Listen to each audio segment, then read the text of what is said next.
سڵاوتان دەی بێم کاتتان باش ئازان بە ناوی ڕێکخراوی ئازادبوون بە خێراتنی هەمووتانەکەم و هەروەها بە ناوی ئابووری ناسانی کوردیشەوە کە گروپێکی نادیار و بەشخورا و ناڕێکخراوی زۆر بە خێراتتانەکەم. سەرنجێکی من ئەمەیە کە ئازان لە بواری فکریە بەڕاستی فکر بە هەردوو بوارە هونەری و زانستەکەیەوە دوو کاری سەرەکی لە بەردەمایە، یەکی کانکاری لێکدانەوەیە، یەکی شانکاری پێشنیاز و داهێنانە. ئێمەی کورد و بەگشتیش لە خۆراڵاتی ناوەڕاست وایە، بەس ئێمەی کورد زیاتر لەوەش بە کۆمەڵە پلە و ئاستی زۆر زیاتر. کۆمەڵە دیاردەی زۆر گەورە لە بەردەستمانایە کە شیکاری بۆ نەکراوە و لەم ساڵانەیە بە پێچوانەی چاوەڕانەکانی خۆمانەوە لەبری خۆشگوزەرانی و پێشکەوتن و بەختەوەری کۆمەڵێکی زۆر لە کێشە و قەیرانی ژەخی پێگرتوین. هەموو ئەم دیاردە ئاڵۆزانە لە هەموو بوار و ئاستە جیاوازەکانی سیاسی و ئابووری و ڕۆشنبیری و کۆمەڵایەتی ئەوکانی تریشە و هەموو ئەم قەیرانانە پێویستیان بە لێکدانەوە و شیکاری هەیە لەبەر ئەوی بەرچاومان ڕوونە، لەبەر ئێمە هەتاوەکو لە ڕابردوو لە ئێستامان تێنەگەین نازانین چۆن هەنگاو بەرەو داهاتوومان هەڵبگرین و هەموو ئەم قەیرانانی کێخیان پێگرتین پێویستیمان بە شیکاری هەیە تاوەکو لە ناوەرۆک و لە هاوکێشەی کارکەرەکانی ناویان تێبگەین بۆ ئەوی تێگەیشتنمان بەهێزتر بێت. جا لەمیا ئەو قەیرانانی کێخیان پێگرتوینەوە و بابەتانی کە هاتوونەتە بەردەمان بێگومان قەیران و دیاردەی سیاسی و کۆمەڵایەتی و ڕۆشنبیری و تا ئەوجەیە کە ڕایەک هەیە کە ئێمە بە ئەزمەیەکی کوشندەی کۆمەڵایەتی و کولتوری و پێناسی خۆمانە تێپەڕین. بەڵام بڕام وایە ئەم سەرنجەم باڵغەی تیانەوێ ئەگەر بڵێم لەناو هەموو قەیرانەکانە قەیرانی ئابووری لە هەمویان گەورەترەکەی خەی پێگرتوین. قەیرانی ئابووری لە شاخی بەفرینەچە کە لە سەرەتاوە یا لە دوورەوە تەنها لوتکەکەی بەدەرەوەیە، بەڵام لە بنەوە کێوێکی زل خۆی شاردێتەوە. بۆیە تێگەیشتن لە قەیرانی ئابووری یەکەم خۆی زۆر گرنگە، چونکە بەشێکی شاراوی گەورەی هەیە و دووەم زۆر باش و بەسوودە و زۆر خۆشی شاگەر بتوانین لەبەر چی لەبەرەوەی بەڕاستی شیکاری ئابووری کاریگەریی گەورەی هەیە بەسەر بەرچاوڕێنی و شیکاریەکانی ترا و ئەم قسەیە لە دوور لە دێرینەوە زانیمانەکە لە بناخەیە کێشە کۆمەڵایەتەکان و کێشە سیاسەکان ڕێگەڕێژەی ئابووریان هەیە. زۆر جار بە قسە ئێڵین، بەڵام بەکردەوە و یاخود بەکردەوەی فکری کەمتر بایەخمان پێداوە. بۆ ئێرە ئێستاە ئەو بایەخە زۆر زۆر گەورەیە. ئێمەی کورد کێشەی ئابووریمان زۆرە و قەیرانی ئابووریمان و کۆمەڵایەتی و سیاسیمان زۆرە، بەڵام لێکدانەوە بۆ قەیرانی ئابووریەکانمان هیچ کاتێک بایەخی هێندەی ئێستا گەورە نەبوو، ینی تەحەدایەکی زۆر گەورەکەی خەی پێگرتووی. بۆیە هەموو هەوڵێک لەو ڕۆوە بەڕاستی هەوڵێکی جێگرە و جێی خۆی ئەگرێەوە بە سوودە و من لەو بڕایم کە هەوڵێکی خۆشیشە، چونکە زۆر لوغزی خامز هەیە بە لێکدانی ئابووری و شیکاری ئابووری نەبێ ئەو سریمان لێوە دەرناکەوێت و سڕەکەیمان لە با بڵێن کەشف نابێت. ئەمڕۆ من زۆر بە خێراتنی دۆستی ئازیز و هاوڕێمان کاک محەممەد حوسێنەکەم. کاکە بابان زانیاریەکانی دەربارەی ژیانی پێشکەشکردن. من لەوەش زیاتر دەزانم کاک محەممەد حوسێن زۆر چالاکەوە جۆم لە ڕایەکانی بۆ ڕای زانستی زۆر بەهێزن و ئەم بەحس و دیاسێش کە بەدەستێتی زۆر بە گرنگی ئەبینم، چونکە بۆ ئەم سەرنجە ئەخیر بڵم کە ئابووری خۆی پەیوەستە بە دووشتەوە، پەیوەستە بە کێشە و کێشە ئابووری با بڵێن سیستمی ئابووری لە هەر وڵاتێکە لە هەر هۆناغەکە چۆن هەڵکەوتەوە بە کێشەکانی ناو و هاوکێشەکانی ناوی چین و دووهەمینی پەیوەندی بۆیە کە ئەم سیستەمە لەسەر چی بەنگە، لەسەر چی داڕێژرا و دامەزراوە، لەسەر بەرهەمێنان و بەرەو پێشخستن یاخود ئەو هەندە سیستەمانی کەوا پەیوەندیان وە دۆزینەوەی مڵکانەیەک سەروەتێکەوە و خواردنی و دەرهێنانی و خواردنی و کۆمێکی ئێمە توشمان بووە. جا ئەو میلەتانی کە کێشەی سیاسیان نییە و کۆمەڵایەتیان نییە، ئەمە خۆیان لیانەبێ بە کێشەیەک یەخیان نەگرێ کەوا پشت بە مڵکانە ببەستن، پشت بە یەکجۆری ئابووری ببەستن. چ جای ئەوەی کە کۆمەڵگەی وەکو کۆمەڵگەی ئێمە کە یەک دنیا کێشەی تری سیاسی و کۆمەڵایەتی و ڕۆشنبیری و فکری ترمان هەیە کە یەخەی پێگوتین. بۆیە کێشەکەی ئێمە بەڕاستی چەند بارە و قەیرانەکەمان چەندین قاتە، بۆیە هەموو هەوڵێک لەم ڕۆوە زۆر بەسوود دەبێ و من چاوەڕانیم لە ئەم دیراسە زانستی کاک محەممەد و ڕایەکانی تری و ئابووری ناسەکانی تریش ئەوەیە کە دەورێکی گەورە لەمیا بن بەگشتیش سەرنجڕاکەش ئەوەیە کە سەرڕای گەورەی خێرانە ئابوووریەکانمان چێشە ئابوووریەکانمان بەڵام بەخۆمەوە کە خۆم با بڵین بە ئابووری ناس بزانم دەنگی ئێمە کەمێک غایب و دەوری حەقە لەوە زیاتر بێ بەڕاستی بۆ ئێجێ خۆشحاڵیە کە ئەم جوودانە بکرێەوە من دووبارە بە خراپی کاک محەممەد زیاتر ناگەم سپاس دەکەم هەوڕێیان ئێوارەتان باش زۆر خۆشحاڵم لەم دەرفەتا لە خزمەتیەوە بم بۆی پێکەوە گفتوگۆی هەنێک لەو مشکیلانە یا لە دەرهاوشتەکانی ئەو مشکیلانە مناقەشە بکەین کە بەهۆی مەلەفی نەوتۆ بەسەر وەزعی عێراق و کوردستانی چا بە تایبەتی هاتووە. سپاس بۆ برادرانی ڕێکخراوی ئازادبوون و سپاس بۆ بەشداری ئێوەش بە هیوان بتوانین بە هەمومانەوە گفتوگۆیەکی بە کەڵک و بەسوود دروست بکەین لەسەر ئەو وەزعی کە دروست بووە لە عێراق و بە تایبەتی لە کوردستانە کە ئێستا ئێمە لەگەڵ بڕێکی زۆر لە دەرهاویشتە هەرە سەخت و قورسەکانیان تەعامولەکەین. سەرەتا ئەگەر بڵێم من چی ئامادە کردەوە ئەمەیە چی پێشکەشی ئەوە بکەم لەبەر ڕۆشنایی ئەو ئەدەبیاتە گەورەی کە پێوترێ نەفرەتی سەرچاوە سروشتیەکان یان نەفرەتی نەو ئۆیل کۆرس من هەوڵم داوە باسی ئەوە بکەم لە 40-50 ساڵی ڕابردووە لە عێراق و لە هەرێمی کوردستانیشە نەوت چۆن سیاسات و ئیدارە و دام و دەستگاکانی لە عێراق و کوردستانە ڕنگڕێژ کردووە یاخود ڕۆڵی نەوت چۆن و تا چه ڕادەیەک کاریگەری هەبووە لەوەی کە سیاسات و یاسا و قانون و دۆخی کۆمەڵایەتی و ژیان و بژێوی خەڵک بەو شێوازە بڕواکە تا ئێستا هاتووە. یعنی ئەوەشی کە گۆڕاوە لە 40-50 ساڵی ڕابردووە لە ڕاستیە شتێک نییە زۆر پێی دڵخۆش بی نەگەرچی هەنێک کەس تەسەوری وایە عێراق وڵاتێکی دەوڵەمەندە لەبەرەوەی ئێمە نەوتمان هەیە یا ئێمە وڵاتێکی دەوڵەمەندین لەبەرەوەی بە سامانی سروشتی دەوڵەمەندین ئەمە تا حدێکی زۆر پێچەوانەی ئەو فاکتە سەرەتایانەیە کە ئەمڕۆ با بڵێن زانستە کۆمەڵایەتەکان و زانستە ئابوووریەکان بە تایبەتی پێی گەیشتووە. هەر نمونەیەکی بەسیط باس بکەم بۆ ئەوەی کە ئێمە لە چ دۆخێکین. ساڵی 1970 دانیشتوانی عێراق 13 ملیۆن کەس بوو هەموو ڕۆژێ نزیکەی 4 ملیۆن بەرمیل نەوتی بەرهەمێنە. ئەنی عێراق بە 13 ملیۆن کەسەوە 4 ملیۆن بەرمیل نەوت بەرهەمی ڕۆژانەی بوو. ئەم ساڵ کە دانیشتوانی عێراق 41 بۆ 42 ملیۆن کەسە 4 ملیۆن و 200,000 بەرمیل نەوت بەرهەمێنێ. ئەنی ئەوەی لە 1970 هەمان بوو 40-50 ساڵ پێش ئێستا ئەوەی کە لە سای نەوت تا دەستمانەکەوت تا حدێ بەقەدەر ئەوەی ئەمڕۆ بەدەستێنی. ئەو کاتە 13 ملیۆن کەس بووین ئێستا 42 ملیۆن کەسین. جا سەیری ئەو فەرقەکە. ئەگەر پێرکاپیتا حساب بکەین بە پێی سەری دانیشتوانی عێراق پشک لە نەوت تا حساب بکەین مەفروض بولانی کەم بە پێی حساباتی 1970 ئێستا ئێمە 16 ملیۆن بەرمیل نەوتمانە بۆیە بەڵام وەزعەکە ئەوەیە کە ئیبینین. بۆیە ئەمە پێمانەڵێ کە ئێمە لە سایەی ئەم دۆخە ئابووریایە ئەم سیستەمە ڕژێمە ئابووری کە لە 50 ساڵی ڕابردووە ڕنگڕێژ بووە لە عێراقا لە وەزعێکی خراپین بەردەوامیش بەرەو خراپتر ئەڕۆین بۆ لەبەرەوەی سامانە سروشتەکانمان سنووردارە و ڕێژەی دانیشتوانی عێراقیش لەبەر کۆمەڵی هۆکار کە یەکێک لە هۆکارەکان هەر پشت بە نەوت بەستنە بە شێوەیەکی بەرچاو زیادەکە. ئەمەش وای کردووە کە پشکی خەڵک لە بەشە نەوتەکەی لە سامانە سروشتەکەی بەردەوام لە کەمبوو نابێ.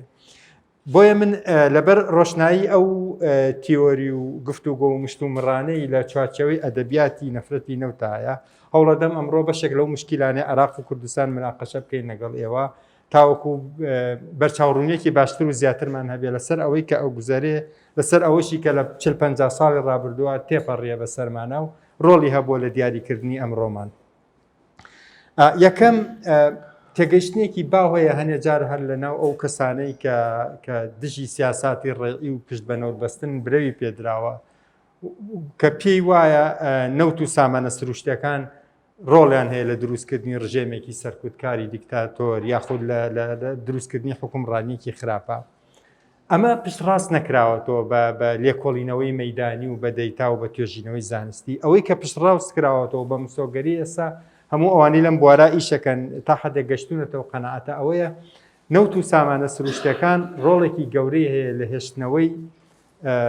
چینە حکومڕانیەکان لەسەر دەسڵات یاخود لە هێشتنەوەی با بڵێن ئەگەر دیکتاتۆری بێ دیکتاتۆرەکان لەسەر کورسی دەسڵات بەڵام ئەوەی کە ئایا کێیەتە سەر حکوم دیکتاتۆرێکە یاخود کەسێکی دیموکراسی خوازە یاخود کەسێکە ئیمانی بە ئاڵ و گۆڕی دەسڵاتەیە تا حدێک نەوت و سامانە سروشتەکان لە نقطەی یەکەمە ڕۆڵێکی ئەوتۆی نییە لانی کەم نەسەلمێنراوە کە ڕۆڵێکی بێ بە هیچ دراسەیەکی مەیدانی و زانستی ئەوەی کە سەلمێنراوە ئەوەیە کە داهاتە نەوتەکان لەبەر کۆمەڵێک هۆکار ڕۆڵیان هەیە لەوەی کە دەسڵاتدارێک حاکمێک بۆ 20 ساڵ سەر کورسەکەی بمێنێتەوە وەکەوەی لە ئەزمموی سەدام حسێنە لە عێراق بینیمان قەزافی و خەڵکانی تر هەبوو لە شوێنانی تر بینیمان ڕەنگە هەنێک کەس بڵێ ئەوە نیە ئەزمموی کوردستانی 30 ساڵە هەرێک تەبەقەی حاکم ئەیبەنەڕێەوە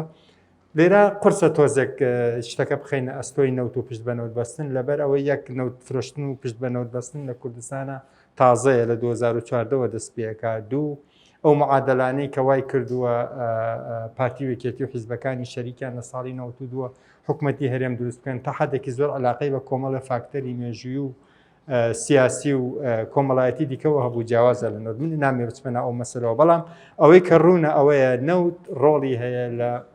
بەهێزکردنی تەبەقەی حاکم ئەوەی کە لە دەسڵاتدایە و ڕۆڵی هەیە لەوەی کە ئەوان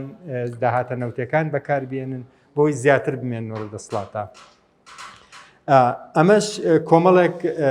ئەم دۆخە لە عێراق و لە کوردستانە لە چەند ئاستێکا دەرکەوتووە بۆ نمونەیەکێک لەوانەیە کە با بڵێنەگە پرسیار بکەن چۆن داهاتە نەوتەکان ڕۆڵی هەیە لە هێشتنەوەی چینێکی دەسڵاتدار لەسەر کورسی ئەوەیە کە پارەی نەوت بەکارەهێنن بۆ بەهێزکردنی ئامرازەکانی کۆنتترۆلکردنی خەڵک بۆ بەهێزکردنی دام و دەستگا ئەمنیەکان یا بۆ بەهێزکردنی سوپا و ئەسکەر و دام و دەستگا سەربازیەکان لە پاڵ دام و دەستگای فەرمی و سەربازیە هەنێجار دام و دەستگای تایبەت یا هێزی میلیشیایی و سەربازی و ئەمنی تایبەت دروستەکرێ بۆ مەرامێکی سیاسی ئەوانەی کە با بڵێن ئاشنان بە مێژووی عێراق ڕەنگە ئاگایان لەوە بێ هەر لە ناوەڕاستی شەستەکانی سەدەی ڕابردووە تا ئێستا هەمیشە لە عێراق و تەنانەت بەداخەوە لە کوردستانی شاوایە هێزێکی میلیشیایی نافەرمی هەبووە لە پاڵ سوپا و پۆلیس و ئەمنە ڕۆڵیان هەبووە جارێک بۆ داکۆکیکردن لە وڵات و دوو جاریش بۆ سەرکوتکردنی خەڵک ئێترانی مەرجە بۆ نییە هەموو جارێ بۆ مەبەستی خراپیان مەبەستی باش بوو بێ بۆ نمونە جاران حرس قەومیەکان هەبوو دوایی جێشی شعبی هەبوو دوایی لە فیدایی سەدام هەبوو جێشی قودس هەبوو نازانم ئێستا حەشدی شعبی هەیە لە کوردستان پارتی وێکێتی و هەنێجار حزبی دیکەشەیە هەرێکە و فەوج و لیوا و میلیشای تایبەت بەخوانە ئەنی هەمیشە بڕێکی زۆری داهاتی نەوتی خەرجەکرێ بۆ دروستکردن و بەخێوکردن و هەنێجار تێرکردن و قەڵەوکردنی ئەم هێزە سەربازی و ئەمنی و میلیشایانە ئەمانەش بە دەرەجەی یەکەم ڕۆڵیان پاراستنی ڕژێمەکەیە پاراستنی سیستەمەکەیە هەنەجار لە ناو سیستەم و ڕژێمەکەشە ڕۆڵیان جاری وایە پاراستنی خێزانێکی دەسڵاتدارە گروپێکی دەسڵاتدارە یا کوتلەیەکی حزبیە ینی بە پێی سیاقە مێژوویە جاجیەکان ڕۆڵی ئەمانش ئەگۆڕێەوە نمونەیمان هەیە بۆ هەرێکە لەم حاڵەتانش کە هەبووە ئەمە لەلایەکی تر داهاتە نەوتیەکان یان با بڵێن کرێخۆری ڕێئێت وا ئەکا دام و دەستگای حکومڕانی بە تایبەتی حکوومەتەکان منەتیان بە باجی خەڵک نەبێ باشە کە خۆی نەوتە فرۆشێت یا غازە فرۆشێت و بەوە حکوومەتەکەی ئەباتە ڕێوە هێزە چەکدارەکانی بەخێوەکە و قەڵەویانەکە و منەتی بەوە نییە ئایا دۆخی ئابووری وڵاتەکە ئیشەکایە ئیش ناکە منەتی بەوە نیە خەڵک باجەدایان نایدا ئەستن هەر بەلایەوە مهم نییە کە علاقەی حاکم و مەحکوم بە جۆرێک بوو حاکمەکان منەتیان بە مەحکومەکان نەبوو دەسڵاتدار منەتی بە هاوڵاتی نەبوو ئەو وەختە زەحمەتە داوا لەمە بکەیت دیموکراسی بێ زەحمەتە داوا لەمە بکەی هەر وەختێک بەرژەوەندەکانی خواستی نێ تۆ سەرکوت بکە ئەمە ئەو شتە با بڵێن تحقیقکردنی ئەوەی کە پێوترێ ئەکاونتبڵەتی ئەوەی کە تۆ دەسڵاتدار ناچار بکەی لە بەردەم یاسا لە بەردەم پەرلەمانە لە بەردەم دەستگای چاودێری داراییە لە بەردەم دام و دەستگاکانی تری چاودێریە پابند بێ زۆر قورسە لەبەرەوە ئەو منەتی بە تۆ نیە ئەساسن منەتی بە دەنگی تۆ نییە و تۆ هیچ کام لەو ئامرازانت نییە کە ئەو ناچار بکە بە پێی یاسا و دەستور و ڕێو شوێنە قانونیەکان ئیدارەی وڵاتەکە بکە لەم ڕۆژەوە هەم دیسان داهاتی نەوتی ڕۆڵی هەیە لەوەی کە دەسڵاتدار زیاتر بمێنێتەوە لە حکومە اینجا من تۆزێکی تر بە داتا و بە کۆمەڵی گراف نیشانیە دەم کە ئەم دۆخە دەسڵاتداریە چ ڕۆڵێکی هەیە لەوەی کە با بڵێن دۆخی مافەکانی مرۆڤ خراپ بێ دۆخی بەشداری ئافرەتان لە بازاڕی کارا خراپ بێ کواڵیتی دام و دەستگاکانی حکوومەت خۆی زەعیف و خراپ بێ اینجا مەسەلەی ئازادیە مەدەنیەکان لە پاشەکشا بێ دەیتا و زانیاریمان هەیە تۆزێکی کە هەموو ئەوانە نیشانە دێن و بەراوردی عێراق شەکەن بۆ وڵاتانی کە دراوسێ عێراقن یا هاوشێوەی عێراقن لە شوێنانی دیکە. اینجا بۆ ئەم ئینەوایە بۆ ئەم چۆن با بڵین داهاتی نەوت ئەم گۆڕانکاریانە دروستەکە لە تەبیعەتی حکوومەتە یەک لێکچواندن هەیە زۆر مهمە هەمیشە لە بیرمان بێ ئەویش ئەوەیە تەبیعەتی حکوومەت تەبیعەتی ڕژێمە سیاسیەکان تا حەدێکی زۆر وەکو تەبیعەتی بەشەر و کۆئەندامی هەرسی بەشەر وایە وەکو چۆن ئینسان هەرچەند تەندروست و باش و چاک و گەنج و با بڵێن ڕاضی و ئەمانە بێ سەحەتی ئەگۆڕێ بە پێی جۆری ئەو خواردنەی کە ئەیخوا باشە ئەمە بۆ ڕژێمە سیاسیەکان بۆ حکوومەت و دەوڵەتیش ڕاستە جۆری داهاتەکانی حکوومەت تەبیعەتی حکومڕانیەکەیە گۆڕێ یعنی باشترین و تەندروستترین کەس بێنە هەموو ڕۆژێ سێژەمە 4-5 کەبابی بەرێ لە نەتیجا ئەمە قەڵەوە بێ جسمی قورسە بێ توانای ئیش و کار و ئەمانەی ڕەنگە کێشەی بۆ دروست بێ یەک دنیا کێشەی تری تەندروستی بۆ دروست ئەبێ بۆ حکوومەتیش ئەمە ڕاستەکە تۆ حکوومەتێکت هەبوو هیچ هوەرێکی کەی نەبوو هیچ بەرهەمێکی کەی نەبوو یا وڵاتێکت هەبوو هیچ بەرهەمێکی کەی نەبوو بیفرۆشێ بە دنیای دەرەوە جگە لە نەوت و غاز و سامانە سروشتەکان لە نتیجا ئەم تەندروستی ئەم حکوومەتە ئەم دەوڵەتە تێکەچێ ئەمە ئەوەیە کە لە عێراق و لە زۆربەی وڵاتە کرێخۆر و ڕێیەکانی تری دنیای بینین بۆ تەبیعەتی تێکەچێ یەکەم جار تووشی ئەو مشکلە بێ کە پێوترێن نەخۆشی هۆڵندی نەخۆشی هۆڵندی چی ئەوەیە تۆ بەهۆی هەناردەکردنی نەوتۆ یا تاقە سەرچاوەیەکی سروشتیەوە بڕێکی زۆر عمولەی سەعب پارەی قورس ئەهێنیتە وڵاتەکەوە بەما حکوومەت دەوڵەمەنەکەی کە حکوومەت دەوڵەمەند بوو چین و توێژێکی دیاریکراوە بنە خاوەنی پارەی باش کە بوون بە خاوەن پارەی باش ئۆتۆماتیکی پارە زۆرەوێ لە وڵاتەکە کە پارە زۆر بوو لە وڵاتەکە نرخی ژیان گرانەوێ کرێ و دەستی کاری کرێکار گرانەوێ تێچووی بەرهەمهێنان زیادەکە کە تێچووی بەرهەمهێنان زیادی کرد تۆی تر ئەو شتانەی هەتە بۆی بیفرۆشتە دنیای دەرەوە ناتوانن منافس بن ئێستا تەماتەی شارە زۆر ناتوانێت منافسی تەماتەی تورکی و ئێرانی بێت لەبەر ئەوەی تەماتەی ئەوان هەرزانترە لەو پەڕی تورکیاوە هێنێ لە سلێمانیا کیلۆدا بە 1000 دینار فەلاحەکە ئێرە ناتوانێت بەو شکڵە بەردەوام بێ ئەگەر بەردەوام ژێر بۆ 2 هەفتە 3 هەفتەیە و ناچارە بێ کۆڵبا ئەم دەردوو نەخۆشیە کە پێوترێ نەخۆشی هۆڵندی بەهۆی هاتنی عمولەی سەعب لە ڕێگای فرۆشتنی نەودیا غازیا هەر سەرچاوەیەکی تری سروشتیەوە تووشی وڵاتە بێ ئەم نەخۆشیە لە قۆناغی یەکەمە واکات کۆمەڵێک لەو پیشە سازیانەی کە پشت بە هەناردەکردنە بەسن وەکو با بڵێن ئەو پیشە سازیانی کە هەر شتێک بەرهەمێنن بە تایبەتی لە وڵاتانی هاوشێوەی خۆمانەمە پێشتر مەعمەلی نەسیجمانە بوو پیشە سازی جل و بەرگڕستن و چنین پیشە سازی جگەرە ئەمانەی کە دەستی کاری پێویستە ئەم پیشە سازیانە ئیفلاسەکەن فەشەلێنن ناتوانن بمێنەوە بە منافسی لەبەرەوەی کاڵاکانیان توانای منافسەی نییە لە بازاڕە نێودەوڵەتیەکانە ئەوەی ئێمە بەرهەمێ هێنین قەت ناتوانێت منافسەی بەرهەمی چینی مسری هندی ئێرانی تورکی بکە بۆ لەبەرەوەی ژیان لە وڵاتی ئێمە گرانە ئێمە پەترۆ دۆلارمان هەیە پارەی نەوتمان هەیە وای کردووە هەموو شتێک گران بێ لێرە تۆ زەرعاتێک بکە کابراایکی کە لە ئێران هەمان زەرعاتی تۆ کە ئەو تەماتەکەی بفرۆشێ بە 500 دینار هەر قازانجەکە بەڵام تۆ لە 1000 کەمتر بیفرۆشی خەسارەکەی لەبەرەوەی هەموو ئەو شتانەی کە یارمەتی دەرە بۆی تۆ تەماتی پێبەرهەمبێنی گرانە ئۆکەی ئەم مشکلە چیمان پێڵێ ئەم ئەومان پێڵێ ئابوووریەکە لە دوای ماوەیەک لە پشتبەستن بە فرۆشتنی نەودیا هەر سەرچاوەیەکی سروشتی دوای ماوەیەک لە کرێخۆری تووشی خەلەلی هەیکەلیە بێ ئەوەی ستراکچرال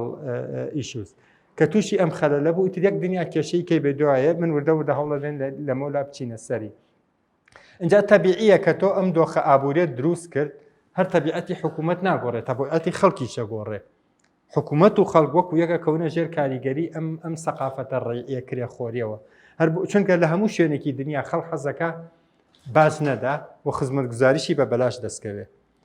حکوومەتە کرێخۆرەکان لە هەنە شوێنی دنیا ئەمەکەن حەزەکەن بیکەن بەس تۆ داوای گۆڕینی ڕژێمەکە مەکە ڕژێمی ئەحمەد حەسەن بەکر و سەدام حوسێن لە هەفتاکانە ئەمەیانە کرد شیر و پسکێتیان لە مەکتەبی ئیبتیدایە ئەیا بە مناڵ کۆمەڵێکی تر حتا بیمە بەلاش بوو کۆمەڵی خزمەتگوزاری دیکە بوو حکوومەت دابینیە کرد بە بەلاش بۆ خەڵ بەڵام تۆ داوای دیموکراسی مەکە داوای گۆڕانکاری لە ڕژێمە سیاسەکە مەکە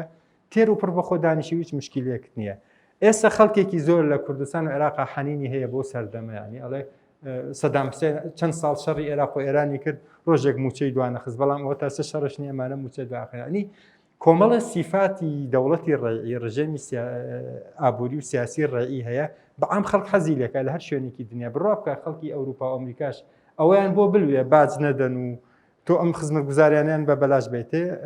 مەمنونتە بن بۆیە مەبەستمە بڵێم ئەم مۆدێلە لە حکومڕانی با بڵێن تەئسیراتی پشتبەستن بە سەرچاوەیەکی سروشتی ئەو ئابووری ڕێعە هەم ڕفتاری هاوڵاتیانە گۆڕێ و هەم ڕفتاری ڕژێمە سیاسەکانیشە گۆڕێ چونکە بەعام کەس حەزی لە بازدان نیە و ڕژێمە سیاسەکانی بۆی هینی خەڵک بەدەستبێنن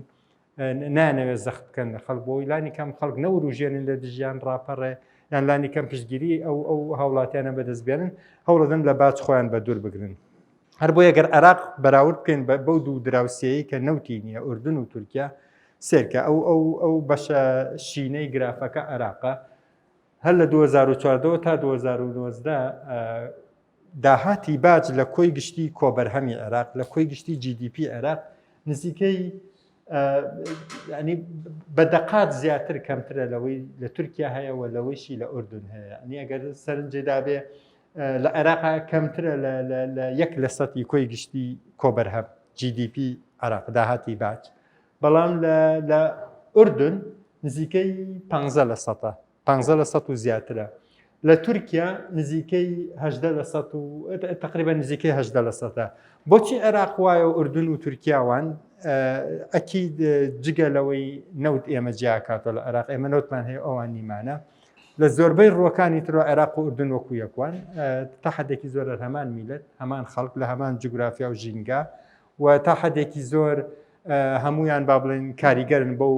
ئاڵۆزی و جەنجاڵی و مشکیلانەی لە کۆی گشتی شەرق لەوسەدا ڕوویداوە لەگەڵ تورکیاشە بڕێکی زۆر هەر تەشابوهمان هەیە.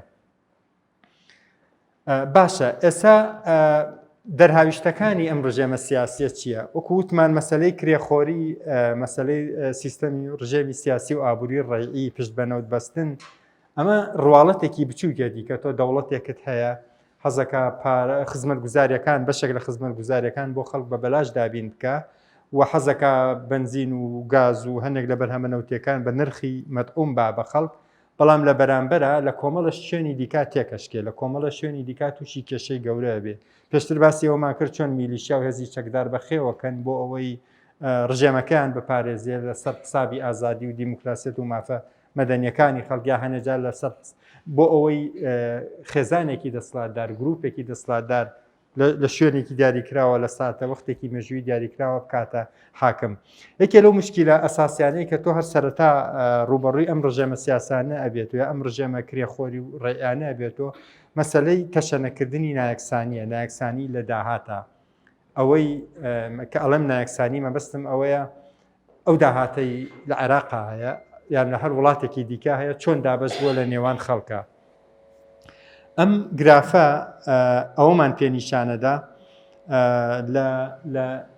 عێراق بەراورد بە تورکیا و بە ئوردن داهات یا با بڵێن کۆی گشتی سامانی نیشتیمانی ئەم وڵاتە چۆن دابەش بووە.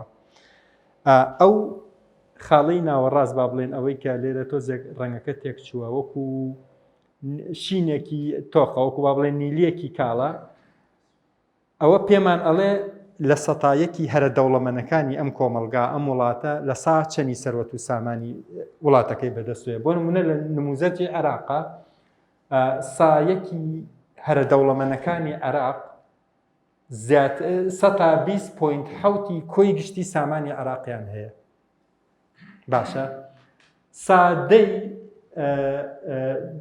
دەوڵەمەنەکانی عێراق کە وەکو دانیشتوان سادەی کۆمەلگاکەن 152.2 هەموو سامانی عێراقیان هەیە ئیتر بە ئاو و بە نەوت و بە پارە و بە ئاڵتون و بە دۆلار و بە دارخورما و بە هەر شتێکۆ تۆ تەسەووریەکەی 152.2 کۆی گشتی سامانی سروشتی و ناسروشتیەوەی لە عێراقا هەیە لە لای سەتادەی دانیشتوانە کە ئەمانە دەوڵەمەند و ئەوانەی کە لە سەروی چینی ناوەڕاستن. بەڵام ئەگەر بین ئەم ژمارانە بەراورد بکەین بۆی لە ئوردونا چۆنە باشە لە نێوان عێراق و ئوردونە لە نموزەتی ئەوەی هەرە دەوڵەمەندەکان کە سەتایەتی یەکی کۆمەلگا پێکێنن لە ئوردن 18.8% کە ئەمە کەمترە لەوەی لە عێراقا هەیە. لە تورکیاش 17.5% هەم دیسان کەمترە لەوەی کە لە عێراقا هەیە. یعنی ئەم گرافە پێمان ئەڵێ بڕی نایەکسانی لە داهاتە لەناو ئەو یەک لە سەتەی کە تا سەدا چەندی کۆی گشتی داهاتی وڵاتەکان کۆنتترۆل کردووە دۆخی ئەم نایەکسانیە لە عێراقا خراپترە لەوەی لە ئوردن هەیە و خراپترە لەوەشی لە تورکیا هەیە. دووبارەیەکەمە من بۆیە ئەم بەراوردە لە نێوان ئوردن و تورکیاکەم لەگەڵ عێراقا. ئوردن و تورکیا دوو دراوسەی هەرە نزیکی ئێمن کە نەوتیان نییە، نەوت و با بڵێن سامانی کانزاییان نییە پشتی پێ بەسن و ئابوووریەکان تا حەدێ ئەگەر هەمە ڕەنگیش نەبێ وەکو لە کەیسی ئوردنا هەیە بەڵام پشت بە نەوت و گاز نابەسێ. باشە ئەم نایەکسانیە بۆ دروست بووە، ئەم مشکلە لە چیوە هاتووە؟ تەبعەن پێشتر باسم کرد سەرەتا هەر لە ئەساسەوە هەر لە ڕێگاوە ئەو ڕژێمە سیاسی کە لەسەر بنەمای کرێخۆری و دروستە بێ و لەسەر بنەمای پشت بەستن بە یەک جۆر سامانی سروشتی دروستە بێ، هیچ باکی نییە لە پێشێلکردنی مافەدارایەکانی هاوڵاتیەکانی خۆی، هیچ باکی نییە لەوەی یارمەتی گروپێک دەسوپێوەنی تەبەقە حاکمەکە بدا زۆر بە ئاسانی دەوڵەمەند بوون لە سایە و عەقدانەی کە حکوومەت پێشکەشێکایە لە سایی ئەو پرۆژانەی کە لە ڕێگەی حکوومەتەوە دەستێکەوێت لەسەر حسابی زۆرینە. ئەم نمونانە لە کوردستان و لە کۆی گشتی عێراقشا هەیە، پێم وایە هەمومان ڕۆژانە ئەیبینین و ملاحەزەمان کردووە. اینجا تەبیعەتی ئەم ڕژێمە کرێخۆریانە خۆی بە جۆرێکە لە مەسەلەی پارە بەفی ڕۆدان و لە مەسەلەی ئەوەی کە با بڵێن هەڵاوسانی خەرجیەکانی حکوومەت و دەوڵەتە هەمیشە دەرفەتە یاڵێتەوە بۆ گەندەڵی، هەمیشە مەجای ئەوە ئەدا با بڵێن هەنێک کەس لە ناو دام و دەستگای حکوومەتە بە ئاسانی دەستیان بگا بە پارە و ماڵ و سامانی گشتی و ئیتر بەەوە بێ ڕاستەوخۆ بیدزنوەکۆ و کەیسەی کە بینیمان ساڵی پار سەروی 3 تریلیۆن دیناریان لە فترێکی دیاریکراوە لە دووسێ بانقادزی، یاخود ئەوەی لە ڕێگای پرۆژەکانەوە بە زیادە ڕۆیەکرێت لە هەنێ خەرجیا و لە ماڵ و سامانی دەوڵەت ئەدەزرێ. پێشتر باسی نمونەی خەرجێ سەربازی و ئەمنیەکانمان کرد لەسەر حسابی تەبعەن ئەمەش زیاتر بڕێکی زۆری ئەو خەرجێ سەربازی و ئەمنیانەی لە عێراق و کوردستانە هەیە لەسەر حسابی کەرتە خزمەت گوزاریەکانە، بە تایبەتی کەرتی پەروەردە و تەندروستی، ئەوەی کە لە کەرتی پێویستە لە کەرتی پەروەردە و تەندروستیە خەرج بکرێ، هەنێک جار لە سەرباز و ئەمن و هێزە میلیشیاکانە خەرجەکرێ. هەر بۆ ئەگەر ملاحەزەتان کردبێ هەنێ مەکتەب هەیە لە باشوور و ناوەڕاستی عێراق بە تایبەتی تا ئەم دەقەش دیوارەکەی قوڕە، تەنانەت سەقفی مەکتەبەکەش قوڕەکە. ئەو خانوە قوڕانە بۆ نمونە لە کوردستانە 20 ساڵە مۆدێل و باوی نەماوە، بەڵام تا ئێستا مەکتەب هەیە لە هەنێ شوێنی زیقارە من وێنەکەم بینیوە قوڕە. بەڵام لە تەنیشتی ئەم مەکتەبەی کە لە خانوویەکی قوڕایە هەشتی شعبیە توانێت درۆن دروست بکە بۆ نمونە، ئەوانە پیشەسازیینەکەی پێشکەوتووە. ئەمە بایەخی هینمان تێڵ پێمانەڵێ پارە و سامانی ئەم وڵاتە تەرکیزی تەبەقەی حاکم لەم وڵاتە بە چه ئاراستەیەکایە، ئەوە کواڵەتی مەکتەبەکەتە، ئەو شە هێز و توانای میلیشیاکەتە. طبعاً ئەو درۆنانەی ئەو ساڕوخانەی خۆیان حەشد و هێزە میلیشیاکانی کە دروستیەکەن ناڵم هێندە پێشکەوتووە منافسەی ئەوەی ئەمریکا و ئەوروپا و رووسیاکە، بەڵام لانی کەم تۆ لە تەنیشتی مەکتەبێکی قوڕا بتوانی ئەوە دروست بکەی ئەمە زۆرە. مشکلەیەکی تری ئەم مۆدێلە ئەوەیە کە مەسەلەی نایەکسانی لە دەرفەتی کار و بازاڕە، خۆتان نزانن ئەمە مشکلێکی گەورەیە، هەرلانی کەم لە سلێمانیکەی خۆمانەوە دەست پێ بکەین. ینی بازار و ئینی ئەوەیشی کە لە کەرتی ئەو دەرفەتانش کە لە کەرتی تایبەتە هەیە، ئەکید بۆ هەموو کەس وەکو یەک نییە. ئەوانەی دەستیان ئەگات بە پرۆژەکانی حکوومەت یاخود بۆ پرۆژانەی پێویستی بە مۆڵەتی حکوومەتە هەموو یەکسان نییە، هەمووی با بڵێن هەمیشە شتەکان لە بەرژەوەندی ئەو گروپە خەڵکە، ئەو بازرگانانە، ئەو کۆمپانیا و خاوەن پرۆژانە ئەشکێتەوە کە نزیکن لە چینە دەسڵاتدارەکەەوە. هەڵبەتە ئەوانی شتێکە دەن بە چینە دەسڵاتدارەکە، بەڵام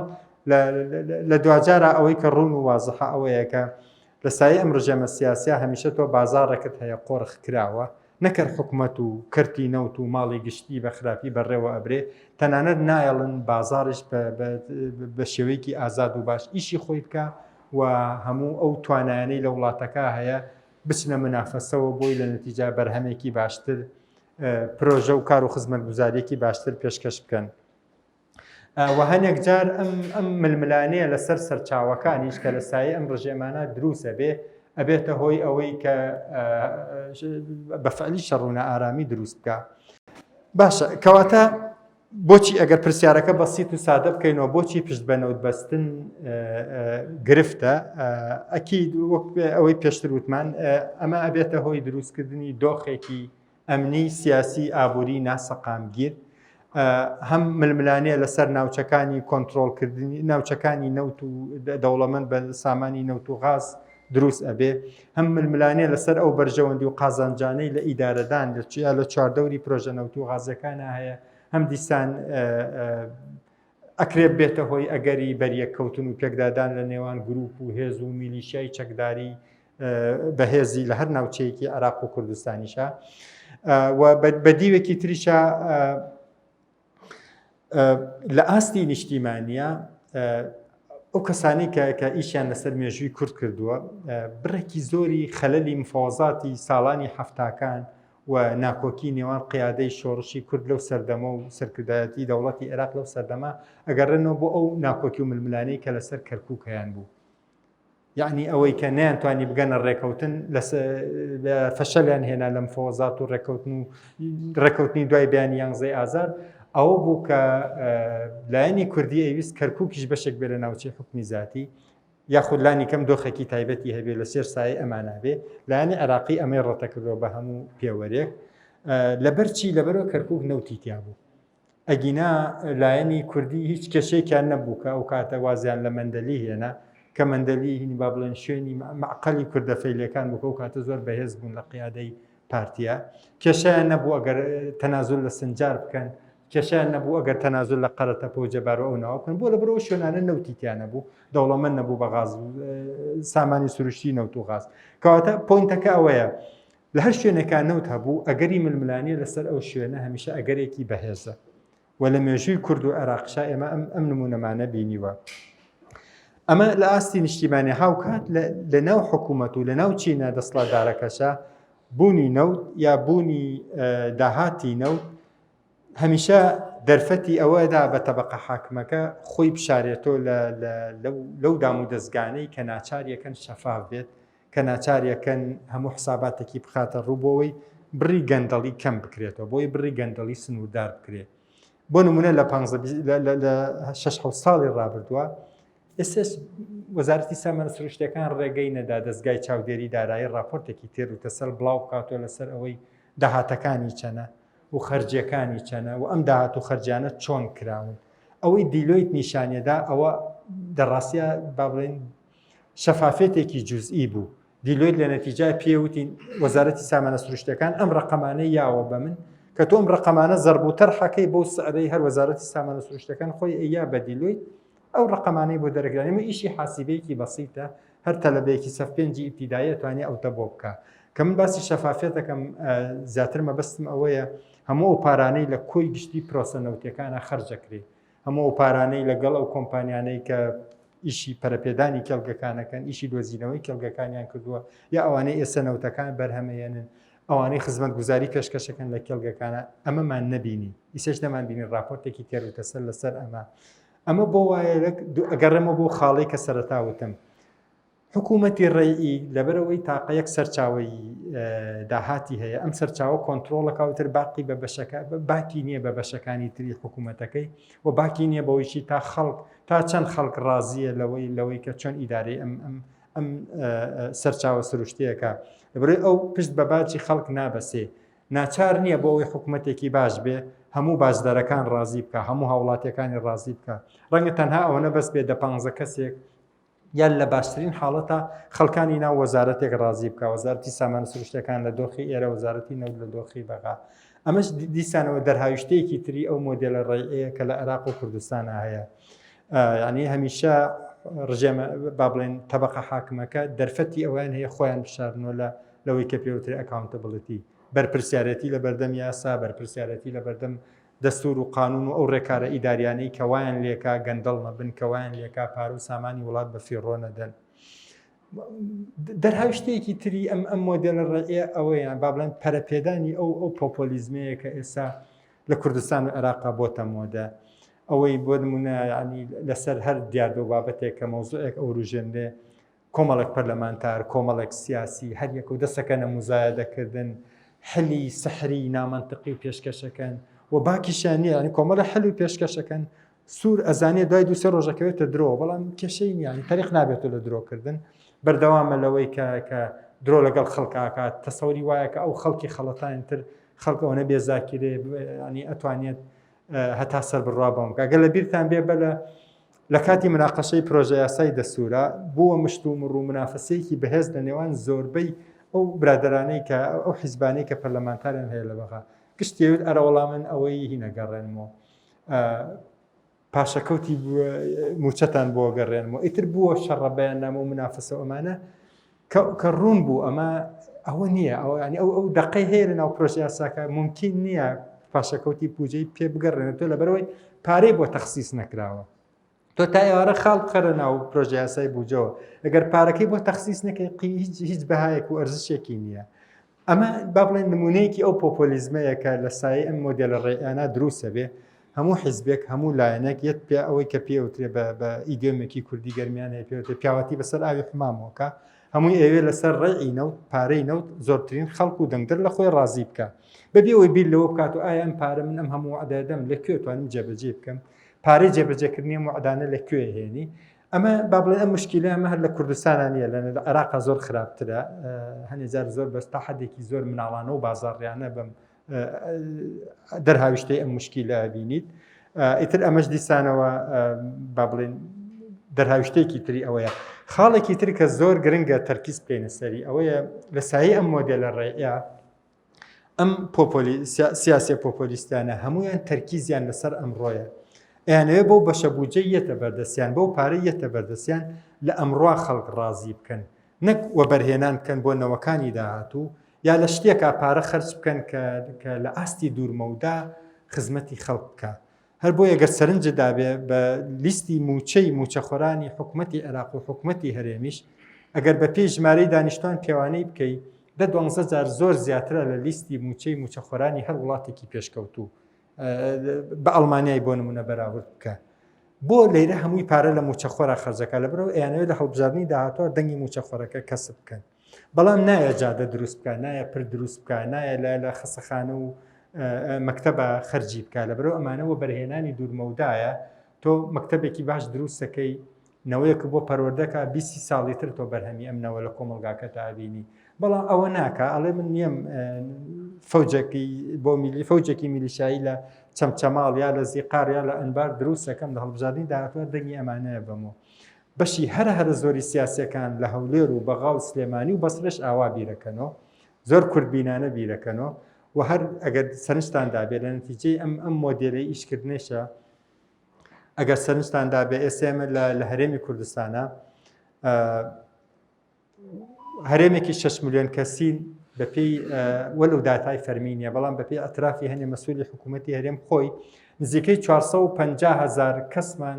یا پێشمەرگەیە یا پۆلیسە یا لە ناو هێزە سەربازیەکانی پارتی ویکێتی و حیزبەکانی ترە لە 6 ملیۆن کەس 450,000 کەس سوپای هۆڵندا 26,000 کەسە باشە ئێمە لە هەرێمێکی 6 ملیۆن کەسیە 450,000 کەس ماخستە ناو چەک و چەکداری و ئەمانەوە لە عێراقا سەروی 2 ملیۆن کەس لە جێیش و پۆلیس و حەشت و با بڵێن قۆی ئەمنی و هێزەی بە هەرێمی کوردستانیشەوە هێزە چەکدار و سەربازەکانی ترە هەموو ئەمانە بەرهەمی ئەم سیاسەتە کورتبینیە پۆپۆلیستانەیە ئەوەی یەتە سەر حکوم ئەوەی یەتە ئۆفیس و ئەڵێ دەیچیم لە بەردەست یا خەرجەکەم گەرنگەوەی هەڵبژاردننی داهاتووی پێزامن بکەم ئیتر چاوی لەوە نیە نەتیجەی ئەم خەرجکردنانە چییە بێ و چۆنە بێ ئێستا باس سێرێکی دەرەنجامەکانی ئەم مۆدێلە بکەین لە عێراق و دوجاریش سێ وڵاتی باکووری ئەفریقا هێنەوە کەکرێ با بڵێن بەراوردکردنیان بە عێراق تا حەدێک منطقی تایە ئەمە داتاکانی ڕێکخراوی فریدۆم هاوسە ئەوان لە هەموو وڵاتێکە تیمیان هەیە زانیاری ورد کۆکەن و اینجا تەقیمیشیەکەن و ڕەنگیشیەکەن دەرەجە و پلەشی بۆ دانێن لەسەر ئەوەی بۆ نمونە ئەو با بڵێن ئامودە بەنەوشەیە کواڵیتی حکومڕانیمان پێڵێ توانە و کارایی حکوومەت بەراورد توانە و کارایی حکوومەت بەراورد بە توانە و کارایی حکوومەت لە تورکیا و لە ئوردونیش ئەگەر تەماشا بکەین لە 10 دەرەجە عێراق 2 پێدراوە تورکیا لە 10 دەرەجە 3 پێدراوە ئوردون لە 10 دەرەجە هەم دیسان 3 پێدراوە یعنی بەراورد بە تورکیا و ئوردون عێراق خراپە با بڵێن زەعیفترە باوەز لە عێراق و وڵاتانی دراوسێ بێنن بەراورد جەزایر تەبەن جەزایر وڵاتێکە تا حدێکی زۆر لە عێراقە چێ ژمارەی دانیشتوانی ڕادەی پشت بەنەوت بەستنەکەی کە ئەوانی 1970 هەموو داهاتی و با بڵێن دەساتی دەوڵەت لە نەوت و غازۆیە ئەوەی ماوەیەکی زۆر وەکو ئێمە شەڕی ناوخۆ شەڕی ئەهلیانە بوو ئەوەی ململانەی نێوان ئەمازیغەکان و عەرەبەکانیان هەیە ئەوەی توندوتیژی نێوان حزبە دینی و نادینیەکان لە هەموو ئەم ڕوانەوە جەزایر مێژووی جەزایر ئەزمموی جەزایر لە ئێمەوە نزیکە ئەگەر جەزایر بەراورد بکەین بە تونس و مەغرب کە ئەوانی شەرۆک و جەزایر مسلمانن عەرەبن خەڵکی باکووری ئەفریقان و هەموو شتێکیان لە جەزایر دەچێت بەس ئەوەیە فەرقەکە ئەوان نەوتیانی نەوت و غازیان نییە جەزایر هەیەتی سێرکە ینی نەتیجەکانی جەزایر بەراورد بە تونس و بەراورد بە مەغرب لە ڕووی کواڵیتی حکومڕانینەوە جەزایر زۆر لە خواری تونسۆیە تونس شەشە جەزایر سێیە هاوتایە بە مەغرب بەڵام لە ڕووی ڕۆڵی یاسا و دەسەڵات و سەروەری یاساوە جەزایر شەشە تونس نۆیە مەغرب خراپترە لە جەزایر لەمەیانە بەڵام لە ڕووی ئازادی ڕادەربڕین و بیر و باوەڕۆ جەزایر شەشە تونس دوانزەیە مەغربیش حوتە ئەمەش ئەومان پێڵێ با بڵێن ئەکرێ ئەکید ناتوانین بڵێن 100% ئەمە ڕۆڵی نەوت و پشت بە نەوت بەستنەکە وای کردووە جەزایر لە دراوسەکانی خراپتر بێ عێراق لە دراوسەکانی خراپتر بێ دراوسێ بێ نەوتەکانی بەڵام تا حدێکی زۆر نەوت و پشت بە نەوت بەستن ڕۆڵێکی ئەساسی هەیە لەوەی کە نەتایجی عێراق یا دۆخی عێراق لە هەر یەک لەم پێنوێنیانە خراپتر بێت لە دراوسێ بێ نەوتەکانیان باشە ئێستا ئەگەر بچین بۆ ئەفمامەسا لە هەر کاپی بمبڕی یان هەستی کرد کاتەکەم زۆر بردووە ئەگەدارم کەوت نازانم من چەندێک کاتم هەیە نزیک بیدێتەوە دەقەیتر هەوڵە دەم تەواویکەم طبعاً ئەگەر لە ڕووی ئازادیە مەدەنیەکان و مافە سیاسیەکانەوە عێراق بەراورد بکەین بە دراوسیەکانی و جەزایریش بەراورد بکەین بە دراوسیەکانی دراوسێ بێنەوتەکانی سێرەکەی هەم دیسان عێراق ئۆکەی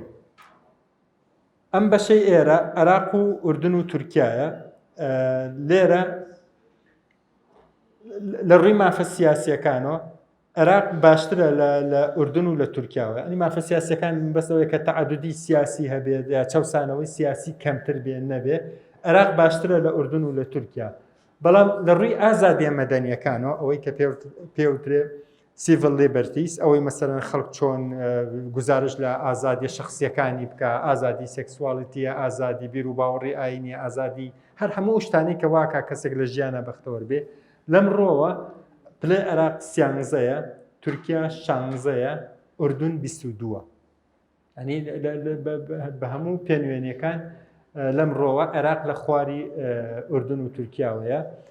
ئەگەر سیر بکەین بە فەرقێکی زۆرۆ جەزایر خراپترە لە تونس و لە مەغرب و لێرەشە هەم دیسان ئەکرێ ئێمە با بڵێن دەست بۆ نەوت و پشت بە نەوت بەستن و پشت بە سامانی سروشتی بەستن ڕابکێشین وەکو فاکتەرێکی کاریگەر لەوەی کە دۆخی عێراق لە هەر یەک لەم پێنوێنانە خراپتر بێ لە دراوسێ بێنەوتەکانی یاخود دۆخی جەزایر خراپتر بێ لە دراوسێ بێنەوتەکانی ئۆکەی مشکلەیەکی تر کە ئەم مۆدێلە ڕێئە کرێخۆریە دروستیەکە مەسەلەی بەهێزکردنی ئەو پیاوسالارەیە کە خۆی هەڵڕێیادی هەبوو لە کۆمەلگاکە چۆن ئەگەر لە بیرتان بێ پێشتر باسی ئەومان کرد پشت بە نەوت بەستن یا پشت بە سامانی سروشتی بەستن ئەبێتە هۆی ئەوەی ئەمولەیەکی سەعبی زۆر پارەیەکی زۆری پەترۆدۆلار بێتە وڵاتەکەەوە ئەمەش لە هەنێ شوێنە حکوومەت دەوڵەمەنەکە هەنێ سێکتەر دەوڵەمەنەکە بەڵام هەنێ پیشەسازی تر ئەکوژێت هەنێ سێکتەری تر کۆتایی پێهێنەوە ئەیکوژێت 50 ساڵ پێش ئێستا لەم سلێمانیا مەعمەلی جگەرە بوو مەعمەلی نەسیجە بوو یەک دنیا پرۆژەی بەرهەمێنەری دیکە بوو ئێستا هەمووانە کۆتاییان پێهاتووە ئەمە نمونەیەکی ئەوەیە کە ئەکرێ لە ژیانی خۆمانە بیبینن باشە ئەی دەرەنجامی ئەمە چییە بێ دەرەنجامی ئەمە ئەوەیە کە ئەو پرۆژانە یاخود ئەو کەرتە پیشەسازی و بەرهەمهێنەرانەی کە ئەکرێت تۆ کاڵایەکت بۆ بەرهەم بێنێ لە ئاستی بازاڕە نێودەوڵەتەکانە مەنافەسەی پێ بکرێت و پێی بیفرۆشی ئەمرێت کەمر دەستی با بڵێن دەرفەتی کار بۆ دەستی کاری شارەزا کەمە بێتەوە نامێنێ ئەمە ئەو سێکتەرانەیە کە بە زۆری ئافرەتان ئەکرێت یایە ئیش بکەن کەواتە بەهۆی نەخۆشی هۆڵندیوە بەهۆی زۆری با بڵێن هەڵاوسانی خەرجەکانی حکوومەت و هاتنی پارەیەکی زۆری بە لێشاوی ئەمولەی سەعبۆ بۆ وڵاتەکە کەرتی وەکو مەعمەلی نەسیج مەعمەلی جلوبەرگ یا ئەو پیشە سازیانەی کە ئەکرێ زۆرترین دەستی کاری خانمان بەگەڕ بخا ئەپوکێن و نامێنن کۆتاییان پێ و توانای منافسەیان نامێنێ هەر بۆیە بەشداری دەستی کاری مێینە لە بازاڕی کاری عێراقا بە هەمان شێوە لە وڵاتە نەوتیەکانی تریشە هەمیشە زۆر کەم و نزمە ئەگەر سێری ئەو گرافە بکەین 11.48 لە سەتی خانمان لە عێراقا یەنە بازاڕی کارەوە ینی بە دوای ئیشا ئەگەڕێن یاخۆ هەیە ئیشی دەستکەوتۆ هەیە دەستی نەکەوتن لە هاتنە ناو بازاڕی کار مەبەست ئەوەیە کە یەن بە دوای ئیشاگەڕن یا ئامادەن ئیش بکەن یانەوێ ئیش بکەن بەڵام ئەم ڕێژە لە تورکیا 34 لە سەتە و لە ئوردونیش 14.7 نزیکەی 15 لە سەتە بەڵام لە عێراقا 11 لە سەتە دووبارەیەکەمەوەی سەبەبی ڕئیسی یەکێک لە فاکتەرە هەرە ئەساسیەکان بۆی دۆخی بازاڕی کاری خانمان لە عێراقا خراپ بێ مەسەلەی ئەوەیە پشت بەنەوت بەستن و ئەو نەخۆشیە هۆڵندەیە کە لە ئابووری عێراقوا دروست بووە و ئەمەش لە بەرەنجامی سیاساتی پشت بەنەوت بەستنی دروست بووە وەکە زانین لە ئێستا سەروی 98 لە سەتی هەموو سادیراتی عێراق هەموو ئەوەی عێراق ئەیفرۆشێ بە دنیای دەرەوە نەوتی خاوە لە دەرەوەی نەوتی خاو ئێمە هیچی کەمان نییە بیفرۆشین و نەوتی خاویش تەنها سەرچاوی عمولەی سەعب و دۆلارەکەی بێتە ناو عێراق ئەوەش دەرەنجامەکەیەتی ئەگەر بەراوردی جەزایر بکەین بە دراوسێ بێنەوتەکانی تونس و مەغریب لەوێش هەم دیسان دۆخەکە خراپترە ئەگەر سێری گرافەکە بکەن لە جەزایر ڕێژەی بەشداری خانمان لە بازاڕی کارە 16 لە سەتە لە تونس 26 لە سەتە و لە مەغریب 21 لە سەتە طبعا مشکلەی دوورخستنەوەی خانمان لە بازاڕی کار ئەمە تەنها هەم مشکلەکار ئەوە نییە لە ڕووی مافی مرۆڤۆیان با بڵێن لە ڕوانگەیەکی فێمینیستانەوە تۆ سێری مشکلەکە بکەیت و بەداخبی بۆەوەی کە بەشێک یا پێ نیوەی کۆمەلگاکەەوە ئەچەوسێنرێتەوە یاندانی کەم دەرفەتی یەکسانی پێنادرێ بۆی بێت لە بازاڕا کار بکە نەخێر کە ژنان ئیش ناکەن سەرتاپا کۆمەلگاکە بەهۆی ئیش نەکردنی ئەوان و ئەناڵانێ سەرتاپای کۆمەلگاکە تووشی با بڵێن هەژاری و ڕەجاڵی و بێوەزعی ئەبێ ینی مشکلەکار بۆ خانمانی کە ژن ئیش ناکە لەگەڵ ژنا پیاویش هەژارەکەوێ کۆی گشتی خێزانەکە هەژارەکەوێ یعنی مشکلەیەکی تری ئەوەی کە خانمان کەم دێنە بازاڕی کارۆ لە عێراقا گەشەکردنی ئەوەیە کە پێوترێ فێرتڵتی ڕێیت بە خسوبە ئەوەی مناڵ خستنەوە ڕێژەی وەچە خستنەوە لە عێراقا نزیکەی 2.5 لە سەتە کە ئەمە زۆر زۆرە تەبەن هەتا ئەم ڕێژەیە بەرز بێ یعنی گەشەی ئابووری و مرۆیی لە وڵاتە نزمە لە وڵاتە هەرە پێشکەوتەکانی دنیا لە باکووری ئەمریکا و ئەوروپا بەلای زۆرە کەمتر لە 1 لە سەتە ڕێژەی وەچە خستنەوە بەس لە عێراقا نزیکە بێتەوە هەر هەنێ ساڵە لە 3 لە سەد بۆ وایە لەبەرەوە خانمان کە ئیش ناکەن ئەچن لە ماڵە دانیشن کە لە ماڵە دانیش دەجاتەوەی تەرکیز بکاتە سەر پەرەپێدانی ژیانی مهنی خۆی توانای و سکیڵەکانی خۆی باشتر و فراوانتر بکە بیر لەوە چە خستنەوەکە هەر بۆیە لە نەتیجا ڕێژەی ئەوەی کە پێوت تەقینەوەی دیمۆگرافی لە عێراقایسە بۆ کێشەیە کە نە لە ڕووی سیاسی و معالەجەکرێ نە لە ڕووی ئابووری و معالەجەکرێ وا پێشبینیەوەی وا تەخمینەکرێ هەموو ساڵێ نزیکەی 800 تا 900 هزار گەنج یەتە بازاڕی کارۆ لە عێراقا بەڵام کۆی گشتی ئابووری عێراق و دام و دەستگاکانی عێراق بە کەرتی تایبەت و کەرتی حکوومەتیشۆ ناتوانێت زیاتر لە 300 هزار کار دابین بکە بۆمانە ئیتر ئەم لەشکرە بێکارە ئەمێنێتەوە یا بێتە ئەندامی فڵان میلیشیایە ئەبێتە ئەندامی یا ئەمێنێتەوە چلو سەرجادە خۆپشاندانەکە و داوای دەرفەتی ئابوووریەکە مەبەستەکەم ئەوەیە کە ئەم دەرهاویشتەی ڕژێمی ئابووری پشت بەنەوت بەستوو لە عێراقا کە دوورخستنەوەی خانمانە لە بازاڕی کار لە چەند شوێنێکی دیکە کێشەی بۆ دروستکردین مەسەلەکەرەوە نیە خانمان نایەن بەشداری لە چالاکێکی ئابووری بکە هەر ئەوە نیە ئێمە با بڵێن ئابووریەکی فەقیر و خەریکە بینە وڵاتێکی خوار و داهاتمان ناوەندی ئەوەی پێوترێ لۆوەر میدڵ ئینکۆم مەسەلەکار ئەوە نیە تۆ نیوەی کۆمەلگاکە ئەچەوسێنی تۆ نایڵی بێتە بازاڕی کارۆ کێشەی دیکەی بۆ دروستکردن لە ئاستی مەسەلەی ئەوەی کە بڕێکی زۆر گەنج و بۆ خاتە بازارەکەەوە کە تۆ دەرفەتی کارێ نییە بۆ ئەمانە و ئەسڵەن حتا دام و دەستگا خزمەت گوزاریەکانیش توانای دابینکردنی خزمەت گوزاریان نییە بۆ 42 میلیۆن کەسەی کە ئێستا بۆتە دانیشتوانی عێراق. ئەگەر لە ڕووی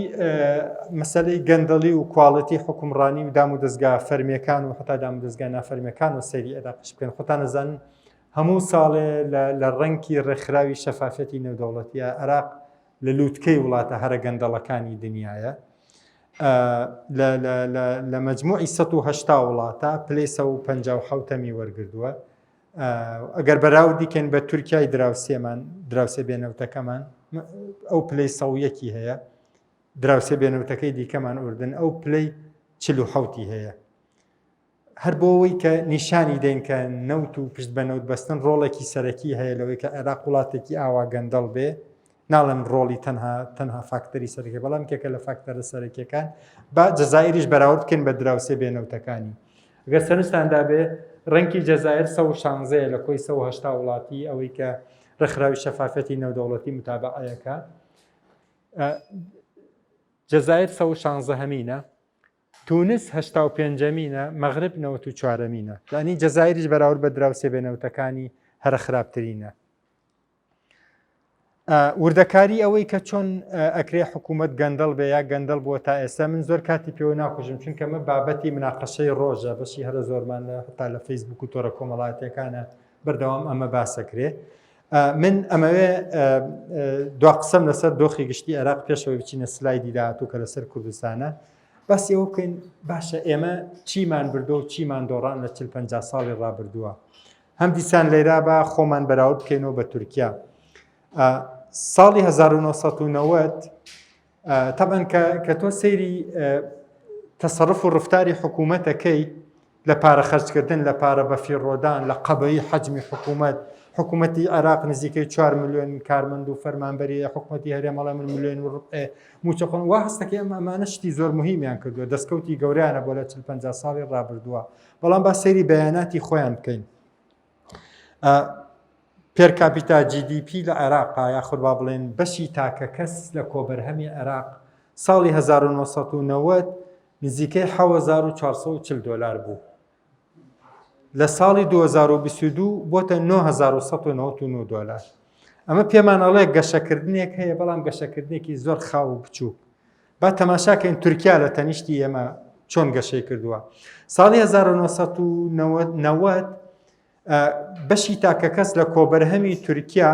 نزیکەی 12500 دۆلار بوو. لە ساڵی 2022 ئەم بەشەی زیاد کردووە بۆ 32000 نزیکەی 33000 دۆلار. سێرکە تورکیا چەند گەشەی کردووە لەو 40 ساڵە، عێراقیش چەند گەشەی کردووە. ئەمەش ئەومان پێڵێ کە دۆخی عێراق وەسعی عێراق لە 40-50 ساڵی ڕابردووە ئەگەرچی ئەم هەموو نەوتەمان فرۆشتووە، بەڵام زۆر نەگۆڕاوە. کواڵیتی ژیان بەشی تاکە کەس لە کۆی گشتی کۆبەرهەم زۆر نەگۆڕاوە، زۆر گەشەی نەکردووە. آخر جار بە کورتی لێرا من تەبان کۆتایی پێێنم بەو هیوای کە زۆرترین گفتوگۆ مشت و بوروژێنین لەسەر وەسعی ئەمڕۆی کوردستان. هەرێمی کوردستان لەکوێی ئەم معادلەیە. تەبان هەرێمی کوردستان بەشێکە لەو سیستەمە کرێخۆری ڕێعەی لە کۆی گشتی عێراقا هەیە. ساڵی 1991-92 کە حکوومەتی هەرێم دروست کرا، هەر ڕێک کۆپی پێیسی ئەو ڕژێمە سیاسی و ئابووری عێراق کرا کە پێوترا سۆسیالیستی عەرەبی، مۆدێلی سۆسیالیستی عەرەبی ئەوەی لە جەزایر و یەمەن و سووریا و بەغا هەبوو. لە کوردستانە مۆدێلەکە زۆر بە شێواوی لەدایک بوو، بە جۆرێک کە تا ئێسش بەشێکی زۆری خەڵکی کوردستان و بەتەبەقە حاکمەکەشەوە باجی ئەو مۆدێلە خراپە دێن. ئەو بوو ڕایان کێشا تا ساڵی 2014. لە 2014 بۆ یەکەم جار حکوومەتی هەرێم دەستی کردە سربەخۆ هەنار فرۆشتنی نەوت یاخۆ سربەخۆ هەناردەکردنی نەوت لە ڕێگەی بۆڕیوە. پێش ئەوە بە تەنکەر هەبوو، بەڵام ئەو زۆر مهم نەبوو بڕێکی. بەڵام لە 2014 کە هەرێم دەستی کردە سربەخۆ هەناردەکردنی نەوت بە بۆڕی، ئەوە بوو حکوومەتەکەی مالیکی بەشە بوجەی لێبڕی. طبعاً دەرهاویشتەی ئەم بوجە بڕینە و ئەم سربەخۆ هەناردەکردنی نەوت من ئێستا بەم گرافە ڕوونیەکەمەوە. حەزەکەی ئێستا بە گرافەکە ڕوونیەکەینەوە خەڵکی کوردستان چی بەسەرهات لەم 6 ساڵا کە هەرێم نەوتی فرۆشتووە دوای ئەوە بەوردی تۆزێک بە کورتی مناقەشەی و حساباتە غەڵەتانەکەم کە حکوومەتی هەرێم لەسەر نۆت فرۆشتنەکەی کردبووی. ساڵی 2012 ڕێژەی هەژاری لە کوردستانە 3.5 بوو 3.5 بوو، یعنی کۆی گشتی فەقیرەکانەوەی لە خوار خەتی هەژاریوەدەن لە کوردستانە 192,000 کەس بوو. لە ساڵی 2014 5-6 مانگ دوای ئەوەی سربەخۆ فرۆشتنی هەناردەکردنەوە دەستی پێکرد ڕێژەی هەژاری لە هەرێمی کوردستانە فڕی بۆ 12.5%. ئەو 192,000 کەسەی لە خوار هێڵی هەژاریوە بوون ژمارەکە زیادی کرد بۆ 725,000 کەس. ئەمە بەیاناتی وەزارەتی پلاندانانی هەرێم وەزارەتی پلاندانانی عێراق و گروپی بانکی نێودەوڵەتی ئەم داتانیان کۆ کردوتەوە. هیچ قسەی من نییە. لە 2018 تۆزێک باشتر بوو لە 2021 دوای بەزمی پەتای کۆرۆنا هەم دیسان ڕێژەی هەژاری لە کوردستانە فڕیوە بۆ 13%، یعنی 793,000 کەس هەم دیسان کەوتنە خوار هێڵی هەژاریوە. لە 2022 تۆزێک باشتر بوو بۆ هاتە خوارەوە بۆ 8%. ئەم گۆڕانکاریە بەرز و نزمیە لە ڕێژەی هەژاریە یاخود لە هەژار خستنی خەڵکی کوردستانە ڕنگدانەوەیەکی ڕوون و ئاشکرای ئەو سیاسەتە نەوتی و داراییە بوو کە حکوومەتی هەرێمی کوردستان لە دوای 2014ەوە یاخود لە 2014ەوە تا ئێستا پیادەی کردووە. ئەگەر ئەم ڕێی من قابلی مناقەشە یا بە غەڵەت ئەبینرێ و ئەزانرێ پێم خۆشە ئێستا مناقەشەی بکەین لەگەڵ جەنابتانە، چونکە جگەل لەم سیاسەتە نەوتی هیچ شتێکی کە نەگۆڕێ لە کوردستانە، نەسەر چاوی مرۆیمان گۆڕا، نەتووشی بوو مەلەرزە و زریان و باوبۆرانێک بوون بڵێ نیوەی وڵاتەکەی کاول کرد، نا خەڵکی کوردستان تووشی تەقوڕە و کۆڕە و مشکلێتی وا بۆ بڵێن ئێمە سامانەکەمان دۆڕان. جگە لە سیاسەتی سربەخۆ هەناردەکردنی نەوت و چۆنیەتی ئیدارەدانی ناکۆکیە دارایی نەوتەکان لەگەڵ بەغدا هیچ کێشەیەکی ترمان نەبوو لەو ساڵانە. تەبەن ئەمە بۆ وابوو ئەگەر زۆر بە کورتی باسی بکەین کۆی گشتی ئەو هەنگاوەی کاتی خۆی حکوومەتی هەرێم دەستی پێکرد بۆ سربەخۆ هەناردەکردنی نەوت لەسەر بنامای کۆمەڵە حساباتی غەڵەت بوو. یەکێک لەوانە تەسەوریان وا بوو کە تۆ ببی بە هەناردەکاری نەوت یەکسەر دۆخی تۆک و دۆخی دوبەی و ئەوانەی لێتێت تا هەنێک سیاسی هەمیشە باسیێنەکە ئێمە کوردستانەکەینە دوبەی. طبعا ئەمە ناماقۆڵیەکی گەورە بوو لەبەرەوەی واقعەکە جیاوازە. بەرهەمی نەوت لە کوردستانە کەمە، لە باشترین حاڵەتە ئێمە 400,000 بەرمین بەرهەمێنێ. ئێستا ئەم 400,000 زیاتر لە نیوەی حەقی کۆمپانیاکانە، چونکە کوردستان دەستی کرد بە وەبەرهێنان لە نەوتا نەسەر چاوەی مرۆیی هەبوو، نە خەڵکی تەکنیکی و شارەزای هەبوو ئیشەکەی بۆ بکە، نە کۆمپانیای هەبوو وەنە پارەشی هەبوو وەبەرهێنان بکە. ناچار بوو کۆمپانیا وەبەرهێنەری بیانی بێنێ. کۆمپانیا وەبەرهێنەری بیانی بە بەلاش نایانن ئیشە بۆ تۆ بکەن، ئەوان تێن پشکیانەوێ بۆ قازانج تێ تۆ بێ قازانجەکە سامانەکەی خۆتیان لەگەڵا شێر بکەیت نیوە لە هەنە شوێنە 20% یانەیتێ. لە نەتیجا کۆی گشتی واقعەکە وایە گەر کوردستان 400,000 بەرمیل نەوت بەرهەم بێنێ 200,000 بۆ خەڵکی کوردستانە. تۆ بەم 200,000 بەرمیلە نەوتەوە ناتوانی ببی بە دووبەی، لەبەرەوەی هەم بەرهەمەکە کەمە و تۆ بەمە ئەتو ئەبێ 6 ملیۆن کەس بەخێو بکەیت. مشکلەیەکی تر لە کوردستانە ئەوە بوو ئێمە بازارمان نییە بۆ ساختکردنەوەی نەوت. حاڵی حازرم دەقە قسەی تیاکەیت تەنە نەوتی کوردستان بە 300 تا 320 دلار ئەفرۆشتێ کەکا بەرمیلیەکان نزیکەی 41 دلار. نەوت هاوشێوەی و نەوتی کوردستان لە بازارە جیهانیەکانە 90 دلار و سەروی 90 دلارە. تۆ مەجبوری هەرزان فۆشی بکە لە برۆ تۆ ئینی با بڵە وڵاتێکی داخراوی ناگەیتە سەر دەریا، ناگەیتە ئەو بازارانەی کە نەوت و بۆ فرۆشن. بۆیە برادرانی حکوومەت چیان کرد؟ لە بەغا دوور کەوتنەوە پشت بەستن بە بەغایان کەم کردو، کەوتنە دۆخی پشت بە تورکیا بەستنەوە، دۆخێکی مطلقی پشت بە تورکیا بەستنەوە. ئەگەر چی ئەمان لە بەغا کوتلەیەکی پەرلەمانی بەهێزیانە بوو، مامۆسایەت ێکێک بوو لەو پەرلەمانتارانە وەلانی کەم شەریک بوون لە حکوومەتی فیدراڵی عێراق، هەمیشە سەرۆک کۆمار کورد بوو، قسەت هەبوو تۆ لە بەغا ئەتوانی ڕۆڵت هەبێ لەوەی حکوومەتی بەغا حکوومەتی فیدراڵی چ سیاساتێکی هەبێ بەرامبەر بە تۆ. بەڵام لە تورکیا ئەمە نییە. تورکیا زۆر بە خراپی بە چاوێکی زۆر جیاواز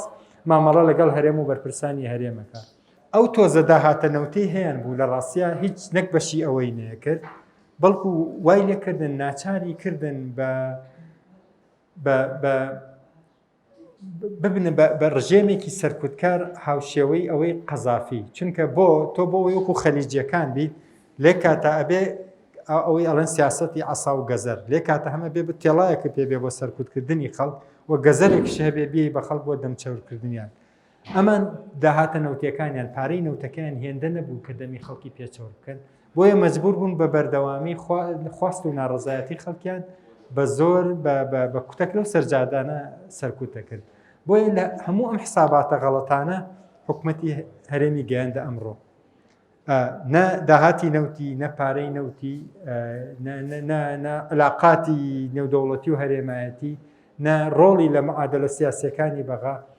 ئێستا ئەگەر ئێستای بەراورد بکەی بە ساڵی 2013 لە هەموو ڕێکۆ لە پاشەکشایە وەک چۆن دۆخ و مەعیشەتی خەڵکی کوردستانیش بە پێ ئەو گرافە بەرز و نزمی کرد و پاشەکشەی کرد دۆخی سیاسی دۆخی ئیداری و دۆخی ئابووری خەڵکی کوردستانیش بە هەمان شێوە لەم 5 ساڵی ڕابردووە لە پاشەکشەیەکی بەردەوامی بێکۆتاییە بووە طبعا ئەمە ڕەیە ئەم ڕەیە قابلی مناقەشە و مشتومڕ و قابلی ئەوەیە غەڵەت و سەحیشی بسەلمێنرێ من سپاستانەکەم ئەگەر ئێوە بەشدار بن لە مناقەشەیەکە کە بۆی زیاتر بەرچاوی یەکتری ڕوون بکەینەوە من تەواو بووم مامۆستا سپاس بۆ ئێوەش سپاس مامۆستا بابەتێکی چڕ و پڕ و زۆر بەسوود بوون خۆم زۆر سوودم لێبینی لەگەڵەوە شاکە بەرچاوەی زۆرێکی ئەوە لەگەڵەوە شاکە متکان هەڵسەنگاندن نییە بەڵام ئەگەر دوو سەرنجکردن نابوو بێ ئەبێ یەکەمینیان ینی حەزمە کردکەوە بەشێکی زۆر تایبەت لە کاتەکە شتەرخان بکەی بۆ ماڵی کارتەکەری و کارجەڕی ئەم پشتبەستوویە بە مڵکانە و بە ئابووری لەسەرکرێ دامەزراوە بەسەر پانتایی ئازادی و ئۆپۆزیسیۆن و دیموکراسی و ڕادەبڕی لە وڵاتە تۆ خۆت ناونیشانی بابەتەکەشت هەرامێ دەستخۆش من دڵنیام لە بابەتەکەشتا تایەتی بەڵام ئێستا پێم خۆشەگە ڕێک لە کاتەکە سەرخانکی بۆ ئەوە کاریگەری ئەم جۆرە لە ئابووری بۆ سەر ئازادەکان و بۆ سەر ژیانی ئازادی دیموکراسی چۆنە لە ئینگلیزی ئەوەی کە پێڵێن بەنامە ڕیپەبلیک عادەتەن ئەو ڕژەمانێکی پشت بێک داهاتی ئاوا بەستن یەکێک لە دەراوشتە سیاسەکانی ئەمەیە کە هەنتای ئازادەکان کەمەکەنەوە هەنتای دیکتاتۆرەکان زیادەکەن بێمنەتی خۆیان بێمنەتی سیاسیان زۆر بەخۆتر ڕۆمە لە وڵاتی ئێمەشان لەدەر نینەوە سەرنجێکی ترمەوەیە کە جگە لە تۆ ینی لە کۆتایی باسی گەندەڵیت کرد ئەو گەندەڵەی کە لێ ئەکرێتەوە ینی زۆر چڕە زۆر هەم ئاسەوی و هەم شاقوڵیش پشتی پێبەستن بەڵام بەشێک لە دەراویشتەکانی تری گەندەڵی وە پشتبەستن بەمە بریتە لە وابەستەی بە وڵاتانی دەرەوە بە چواردن و بە شوێنانی تری دەرەوە چونکە هەم لە ڕووی ئابووریەوە ناچارە بن کە پشت بە ئەو بازاڕە ببەستن کە ئەو کاڵایان لێکڕەوە دوم ئەو کاڵای چونکە کاڵایەکی استراتیجی و سیاسیە ناچارە بن پشت بوەستن بە هێز و توانایەکی یا بە هێز و دەسەڵاتە سیاسی لێزەکانی دەرەوە وە دەراوشتێکی تریشانەوەیکەوە هەر بەهۆی ئەم گەندەڵیەوە ڕەوتێک لە ئابووری ئەو وڵاتیان دەبێکە لە بری بەکارێتەوە بەرهێنانەی ئەو داخل و داهاتێکە لایەنەوە دەستەکەوێت لە بری ئەوە چونکە تاقمێکی گەندەڵ دەستەوێت ئەی بنەوە دەروێ وڵاتیستانەوە یەکێکی لە سەرچاوەکانی دادۆشینی وڵاتەکە بریتێ بەلوی کە ئەو دەستکەوتش کە دەستیانەکەوێت ئەو بەتاڵانی بن بۆ دەروێ وڵات بۆ بڕۆمای وڵاتی ئێمەشتەمە لەم شتە ناخۆشە بێ بەش نەکە مامۆستاکیت بن تەواو هاوڕاتم سوپاس بۆ تێبینی و سەرنجەکان بەڵام مشکلەوەی کاتەکە سنووردارە من تەنان لەم گرافا بە ڕوونی باسی هەوڵدا باسی ئەوکەم دۆخی ئازادی سیاسیەکان یا مافە سیاسیەکان لە عێراقا چۆنە بەڵام کاتەکە بەچی ئەو هەڵێنەکان من زۆر سوپاس بۆ تێبینیەکان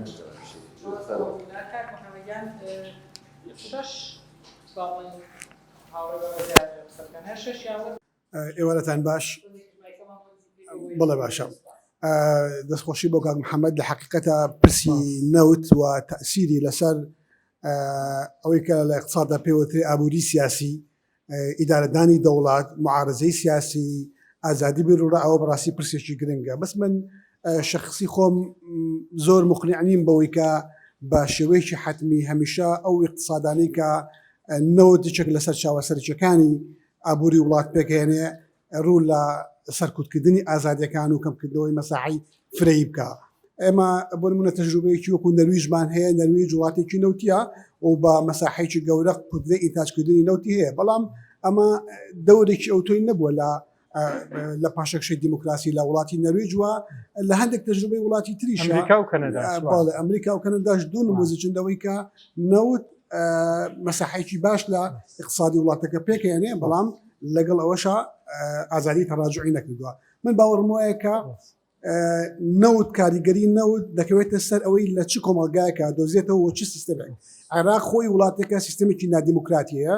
و بەشێک لە وڵاتانی ڕۆژهەڵاتی ناوەڕاستیش بە دڵنیایەوە نەوت وەک یەکێک لە سەرچاوە گەورەکانی داهات ئەبێ بە ڕێگایەک بۆ ئەوەی کە سەرکوتکاری زیاتر بکرێت. دووهەم من بەڕاستی زۆر هاوڕانیم لەسەرەوەی کە هەمیشە نەوت اختلالێکی هەیکەلی دروست بکات لە اقتصادی وڵاتەکەیە و حجمی ئینتاج بێنێت خوارەوە بڵێ زۆر جار پشت بەستن بە نەوت بۆ ڕادە زۆرێک کە لە عێراقایە بۆ نمونە لە ساڵ 95 صادراتی عێراق نەوتە بە ئەمە واکە کە زەرعی هەمالکە توجاری خارجەکەی تەنها ئەوە بێ بەسەرەن سیاحی هەمالکە بەڵام عێراق تاکە نموزجێک نییە ئێمە بتوانین اعتیمادی بکەینە سەر بۆ دروستکردنی مۆدێل بۆ دروستکردنی یاسایە کە ئەم تاسیری پێ بخۆینەوە ئێمە تەجروبەی خلیجمان هەیە کە وڵاتی نەوتین وڵاتێکی وەکو ئیمارات زۆر بە جدیکاری لەسەرەوە کردووە کە نەوت کۆتایی پێبێنێ و صادراتی غێرنەوتی بە شێوەیەکی زۆر باش بەرز بکاتەوە تەنانەت سعودیا ئێستا لە سەدا 24 صادراتی وڵاتی سعودیا صادراتی غێرنەوتیە ئەمە تەطورێکی مهمە لە پێشکەوتنی اقتصادی عێراقیە لە اقتصادی سعودیا. بەڵێ باشە من ڕامەوە بۆ ئەوەی کە تحدیدی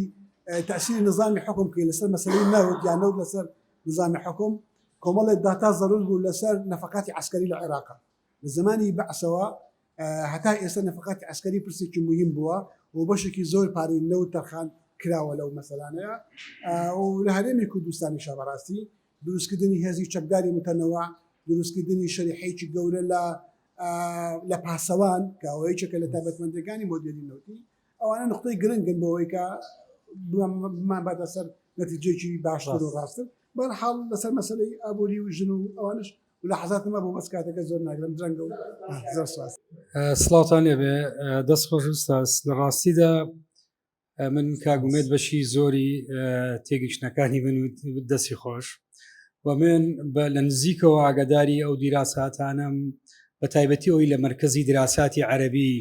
ئەو توێژنەوانەی لەبارەی نەوتەوە هەیە و بە تایبەتی هەمووی ئەو لەسەرەوە کۆکە کە ئەڵێ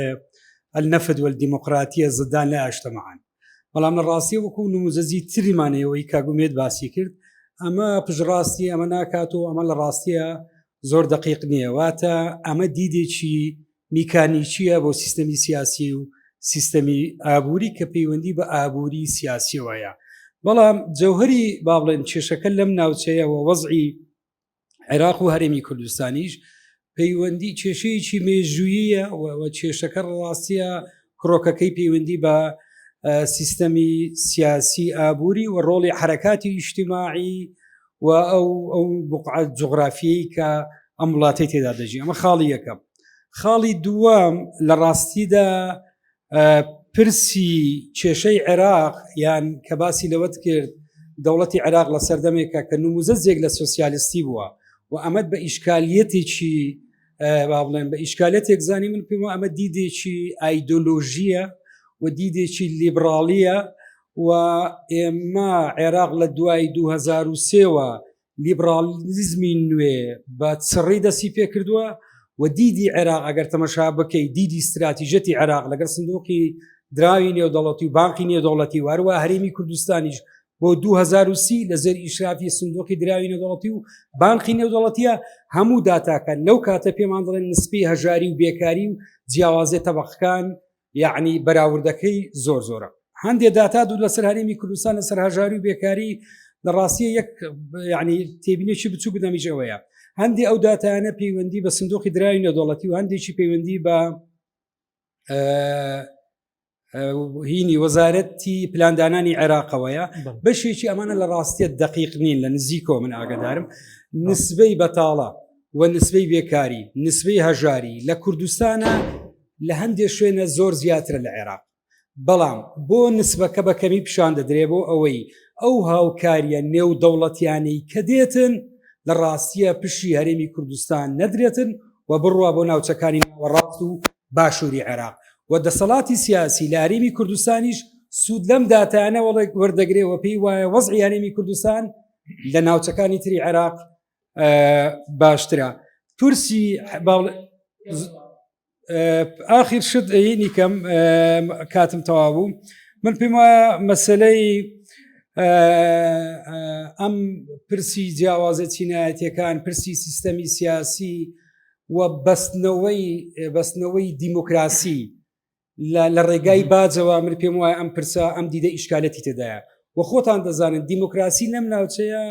بریتە لە دیموکراسەتی سیاسی لە ناو دوو کەوانە دیموکراسەتی سیاسی کوتکراوەتەوە لە 4 ساڵ جارێک هەڵبژاردن بە 4 ساڵ جارێک هەڵبژاردنیش بریتێ لە یەک خوڵێکێک تۆ مشارەکەی هەڵبژاردنەکەی ئەمە لە ڕاستیە پێی دەوترێت دیموکراسێتێکی ساختە و پێی دەوترێت دیموکراسێتێکی سیاسی ناتەوە و گەڵک سوپاس. خۆشحاڵم من ناوم مەریوانە خۆشحاڵم بەوەی کە ئێوارە کۆڕێکی ئاوا دوسێ دەقە قسەکردن ڕاستی من لەگەڵ قسەکانی کاکیبی کۆڕەکە کە پێشەکە زۆربەی قسەکانتانی ئەگەر تۆ سەیری ئابووریکەی ینی سیاست بەس من چۆن سیاستەکە ئەگۆڕم بۆ نمونە لە هەرێمی کوردستانە بۆ نمونە لە پەرلەمانی کوردستانە تۆ بڵێ من ئەمەوێ یاسای دەستکاری کەم کە لە ئەحزابی ئیسلامی لە یەکێتی و پارتی هەن یەک حزبی چەپیتیان نییە چەپ وڵاتە باتە جێگایەکی تر یعنی سیاست تۆ ناتوانانی دایی ببڕی لەو بەشە باسی گۆڕانکاریت کرد لە حەق دەستە لە نەوتە لەم حاڵەتانی کە باسەکەم کامیان بۆ باسی نەرویجی کرد من بە پێچەوانەکەیوانێ باسی هۆڵندات بۆ کەمێکیدا دەرگای هەناردەکردنی غازی خڕۆنیگنی ڕاگرت لەیەکیدا ئەی کەواتە بێ وڵاتە لە برسا بمرێ ناکرێ وانە هەورێکی بەهێزی بە قۆتی زۆر کەواتە وەستانی کە یەکێکە لە هەرە کێڵگە هەرە گەورەکانی هۆڵندایە وانە باشن باسی حەق دەستت کرد باسی مافەکانی ژنانت کرد ئەوانە هەمان پەیوەندیان بە ئابووریەوە هەیە یعنی تا چۆن ئابووری بچێتە پێشەوانێ مافەکان ئەتوانی بەڵام ئەگەر ئێمە حیزبێکی چەپمان نەبێ بتوانێ بێتە مەدانەوانی یاساکانی ناو پەرلەمان بگۆڕێ من چۆن نتوانم سۆشیالیا بیمی بەکاری دابین بکەم ناتوانم بۆچی لە وڵاتێکی وەکو بۆ نمونە بۆسنەیە ئەبچن دوای سەیری بۆسنەکەن بڕواکەنی تەریقە بیتەوە لەوەی کەنی ئەمان لەم وڵاتەیە نەنەوتیانێ نەی شتێک چۆن توانیتە بڕین سەرایڤۆ ئاوە جوان کەیت کرواتیا سربیا ناڵم ها یانی جیاوازەکە ئەی باشە خۆوانە نەوتیان نییە باسی تورکیات کرد کە زۆر جار بە نمونەیەکی زۆر جیاواز باست کردووانە سەیریکە تورکیا کە و گۆڕانکاریەکە ئابووری کە بینیت لە تورکیا بوو ئەوە یەکێتی ئەوروپا بوو دەعمی دەکرد بوو ئەوەی کە ئەم هێزە کارەی کە لە ناو گەنجی تورکایە بێت ناو تورکیاوە ساڵانە 600 ملیۆنی بۆ تەرخانە کرد لەوەی کە لەگەڵ هێزەکانی تری ناو ئۆپۆزیسیۆن و لەگە پەکەکەوانیان ڕێنەکەوتن 600 ملیۆنەکەی لێگرت ئەو داشکان و هەرزێکی ئێستا هێنایەتی ئابوووریەکەشی ئەوەیەکیانەوەی کە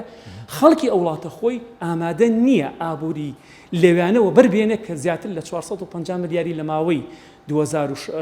لە ئینقلابەکەەوە تاوەکو ئێستاونە دەکردو دەرەوانە کەواتە شتێکی تر زۆر گرنگ لەبیر چووە یان نازان ناتەوێ بچی بۆ سەری یانچی نەوت ینی سەرمایەداری جیهان ئەخر ئەگەر قسەکان خۆشە وتی مناقەشاکە وانە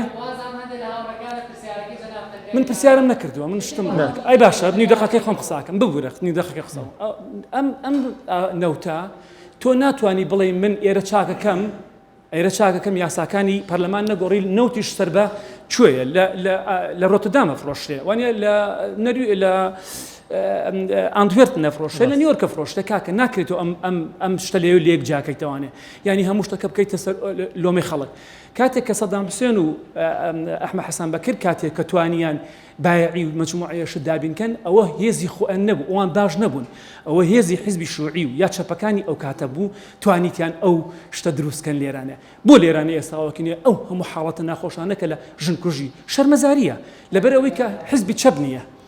ئەکاتێک باسی بۆ نمونە باسی نەوت ناکەین کاکە معقوڵە لێرانە بەرمیل بڵێ غاز لێرانە بە 3 ئیرۆ بێ لە هۆڵەندا بە 35 ئیرۆی کڕم بۆ وای کەواتە سەرمایەداری تەحەکوم بەو سعرەواکە و کە ئەوش تەحەکوم بە سعرەکەوکە تەحەکوم بە مافەکانی منیشەواکە لێرانە حەزم دەکرد شتە سیاسەکە تۆ ئەو بارەی ترت باس کردایە ینی تۆ بارە هەرە قورسەکەی یا ئەوەی کە ئەم ئابووریە ئێمە هەڵەسوورێنە نەتکرد نمونەی سێ وڵاتی گەشەکردووی پێشکەوتومان هەیە کە نەوت زۆر بەرهەمەهێن و ئیفرۆشن و نەبوونێتە وڵاتی کرێخۆر و نەکبەتی با بڵێن لەگەڵ دەرەنجامەکانی نەفرەتی نەوتە تەعامل ناکەنەوە عێراق، نەرویج، کەنەدا، ویلایەتە یەکگرتووەکانی ئەمریکا.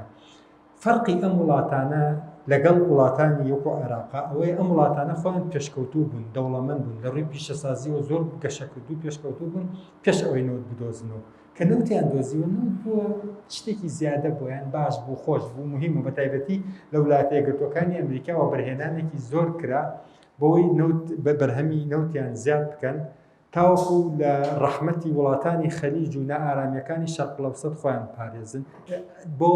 مەسەلەیەکی بوو بۆ ئەوان لای ئەوان مهم بوو بۆ دابینکردنی ئاسایشی وزە. نەفرەتی نەوت عادەتەن لە وڵاتانە دروستە بێ کە وڵاتی تازە گەشەکردوون وەکو عێراق و ئێران و سوودان و ئەم وڵاتانە وڵاتی با بڵێن زەعیف بوون، وڵاتی لات و نەکبەت بوون، وڵاتی پاش کۆلۆنیالیزم بوون کە ئەو شەپۆلەی خۆماڵیکردنینە و دەستی پێکرد لە پەنجاکان و شەستەکانە چونکە خۆیان زەعیف بوون، دام و دەستگاکانیان زەعیف بوو، نەوت و داهاتی نەوت هات بە تەواوەتی کۆی گشتی دام و دەستگاکانی وڵاتەکەی ڕەنگڕێژ کرد، سیاساتی ڕەنگڕێژ کرد تا حدێکی زۆر تەسیری هەبوو لەوەی ئەو پێنوێنیانەی کە من باسم کرد بۆ شکڵە بگۆڕنەکە ئێستا گۆڕاون. من لەوە هاوڕاتم. کاک هیوا باسی ئەوەی کرد کە گوایە من باسی سۆسیالیستی مۆدلی سۆسیالیستی عەرەبی کرد وەکو شتێکی خراپ کە مۆقفێکی ئایدۆلۆجی بوو. من نا مەسەلەکە ئەوە نییە، ئەساسا من پێم وانە بۆ ئەوەی حزبی بەعسی عەرەبی ئیشتراکی لە عێراقا فعلەن مۆدێلێکی ئیشتراکی ڕاستەقینەیە سەرکەوتوو بێ بەراورد بەو ستانداردەی کە بۆ ئیشتراکیەت هەبوو لە وڵاتانی گەشەکردووە بۆ نمونە چینسە حزبێکی کۆمونیستی باتەڕێەوە، بەڵام بە پێی هەموو میکانیزم و پێوانە و حساباتەکانی سیستەمی ئابووری بازار اقتصادی چین ئەبرێتە ڕێوە و چینش ڕۆژ دەبێت زیاتر دەوڵەمەند و بەهێزە بێ. نموزەتی نمونەیەکی فاشیل و تێکشکا و باسی وڵاتانی عەرەبی نموزەتی سۆسیالیستی عەرەبیم کرد کە ئێستا ئەیبینین لە یەمەن، لە عێراق، لە سووریا، لە جەزایر، لە مسر، نازانم لە لیبیا سێکە لە هەموم شوێنانە فەقیری و شەڕی ناوخۆ و نەهامەتی و بەربەختی بەرهەمهێناوە. مەبەستەکەم ئەوە بوو، مەبەستم ئەوە نەبوو بەڵام ئیشتراکی و سۆسیالیزم باشە یا خراپە. کاک مەریوان باسی ئەوەی کرد کە بن بۆ لە ڕەهەندە سیاسیەکەی گفتوگۆکە خۆم پاراست. لە ڕاستیە من حەزم کرد زیاتر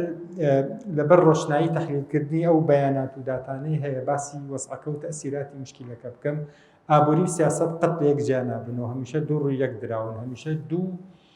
ئاراستەی جیاوازی ئیشکردن بۆ یەک ئامانج، قەت ئابووری بێ سیاسەت نابێ، سیاسەتیش بێ ئابووری نابێ و ئەبێ سیاسەت چاک بکەی اینجا ئابووری چاکە بێ، ئەبێ ئیسلاحی ئابووری بە هێزێکی سیاسی چاکسازی خواز ئەکرێ اینجا دۆخی خەڵک باشە بێ. هەموو خۆی ئابووری چییە؟ خۆی کۆمەڵە چوارچێوە و ڕێکاری یاسایی و ئیداریە بۆ باشتر بەڕێوەبردننی ئەو سامانە مرۆیی و فیزیکی کە لە وڵاتەکە هەیە. بەڵام ئایا ئەمان بە حیزبێکی چەپەکرەیە بە حیزبێکی ڕاستیا ئایا بە حیزبی چەپمان هەبووە یان نەمان بۆ ئەویان مەسلەیەکی خلافیە من نامەوێت مناقەشەی بکەم. سەرەتا زۆر سپاس بۆ کاک محەممەد بۆ تێژوونەوەی و ئابووریەی. ئەتوانین بڵێن من ناتوانین هەموو وەختێ جەخت لەسەر ئەوە بکەین بڵێن فاکتەری نەوت ئازادیەکان کەم دەکات و پێشێلکاری زیاکە. فاکتەری نەوت سەرچاوەیەکە سامانێکە کە ڕۆلی ئەبینێ لە سیستێمەکە. ئەگەر سیستێمێکی دیموکراتی بێ ویسم باسی نەوی چکەم بەزەو برادەرە پێش من باسی گر و خۆشی تێبینی کرد بووم کاریگەری پۆزیتیڤی هەبوو لەسەر کۆمەلگاکان نەک نێگەتیڤ. تا بۆیە کەوتوتە سەر گەشەی کۆمەلگاکە خۆی و ئەو سیستێمی کە کۆمەلگاکەیەتی و چینەکانی کۆمەلگا دەسەڵات بەدەستچێوەیە و چینەکان لە چه ئاستێکان لە ئازادیەکان لە بەرەنگاربوونەوەی ئەنی خەباتکردن بۆ مافەکانی خۆیان. گەر سیستێمێکی دیموکراتی بێت نەوت هەبێت ئەوە شتێکی باشە و لەوانەیە بەکاربێنێ بۆ خزمەتگوزاری. خاڵێک تیژەوەیە کوردستان ئێمە نیمچە دەوڵەتێکی سەربەخۆش نەبووین لە ڕوانگەی ئابووریەوە. ئێمە ئەو سیاسەتە سەربەخۆی نەوتە بەڕاستی بە پشتیوانی تورکیا کراوە. ئەتوانین بڵێن ئێمە ئامانجەکانی تورکیامان خستۆتە کارنامەی خۆمانەوە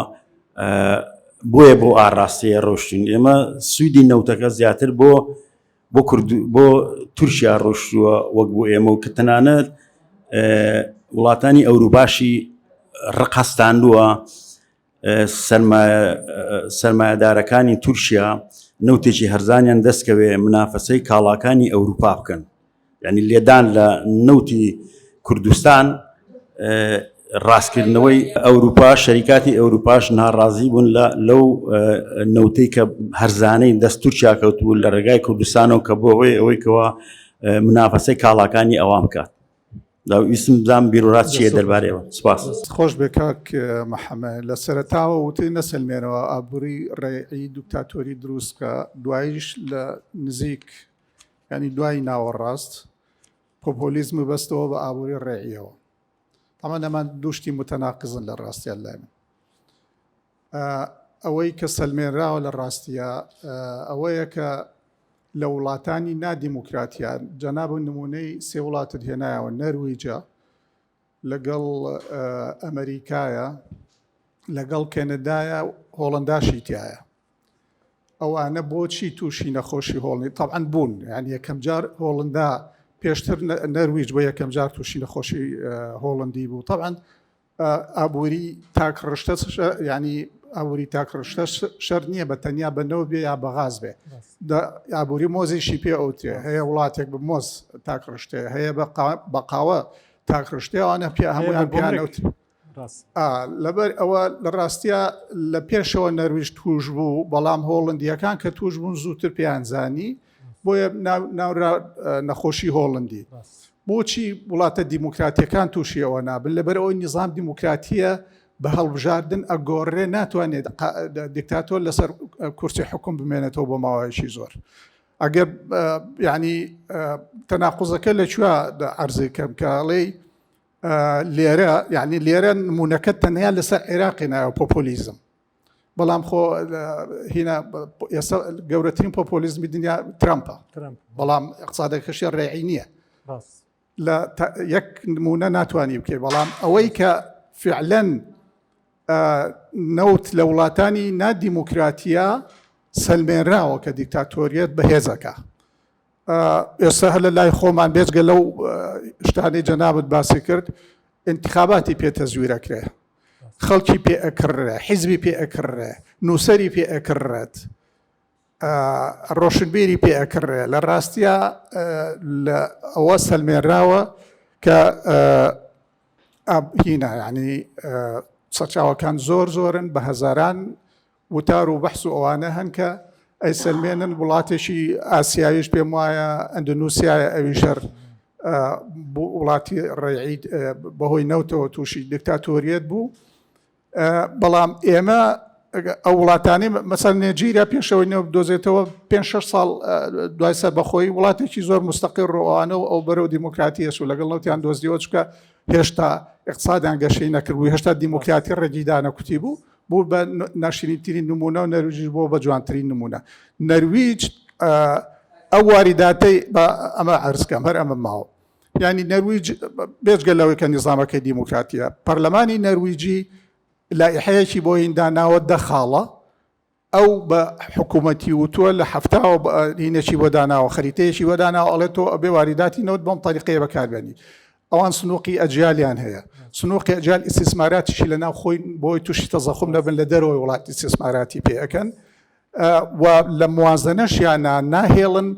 ڕێگە بن لە ساچوار زیاتر ئەگەر هینیان هەبێ عجزی موازنەیان هەبێ لە وارداتی نەوت بە تەنیان لە ساچوار پەرلەمان ڕێگەی پیاوە. لە عێراقیشا لە سەردەمی مەلێکیە طبعا نەوت لە سیەکانەوە دۆزراوەتەوە لە سەردەمی مەلیشیشا ئەنتاجی نەوتە بوو بەڵام کەم بوو تا ساڵی 53 حەجمی موازنە یعنی بەشداری باج لە موازنەی ساڵانەی عێراقا هەتا ساڵی 93 لە ساڵ 92 بووە لە باج بەڵام واریداتی نەوت حکوومەت ڕێگەی ناوە هینی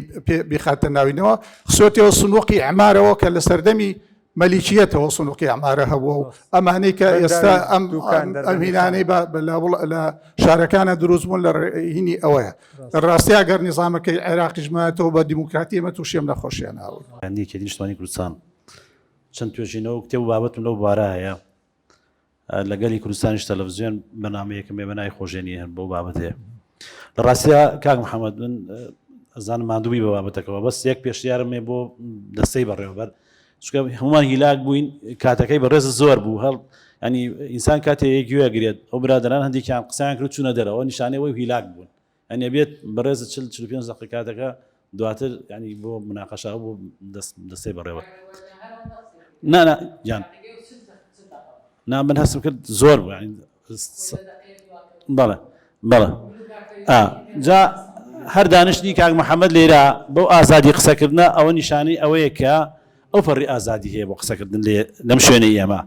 و ناونیشانی بابەتەکە و ناوەڕۆکەی دوشتی زۆر جیاوازن باوەڕەکەی من لە 2017 ماسەرەکەم تەواو کردووە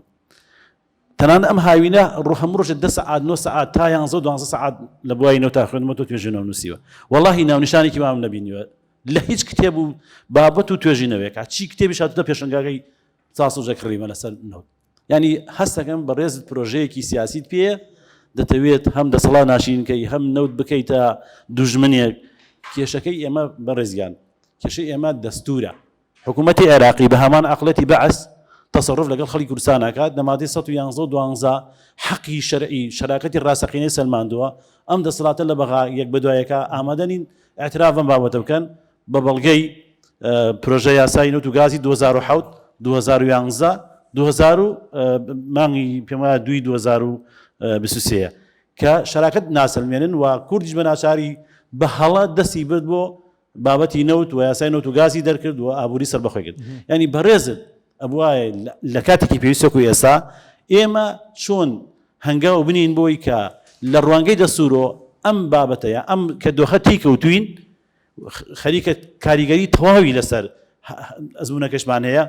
چۆن ئێمە ئینقازی ئەم بابەتە بکەین نەک بین ینی کوا لەکوێی کوردستانە لەکوێی دنیا هەیە ڕۆژوان خەڵک خۆپیشاندانی کرێ بڵێ وەڵام من نەوت بۆتە خۆی ئەوەی کە من ئازادیم نییە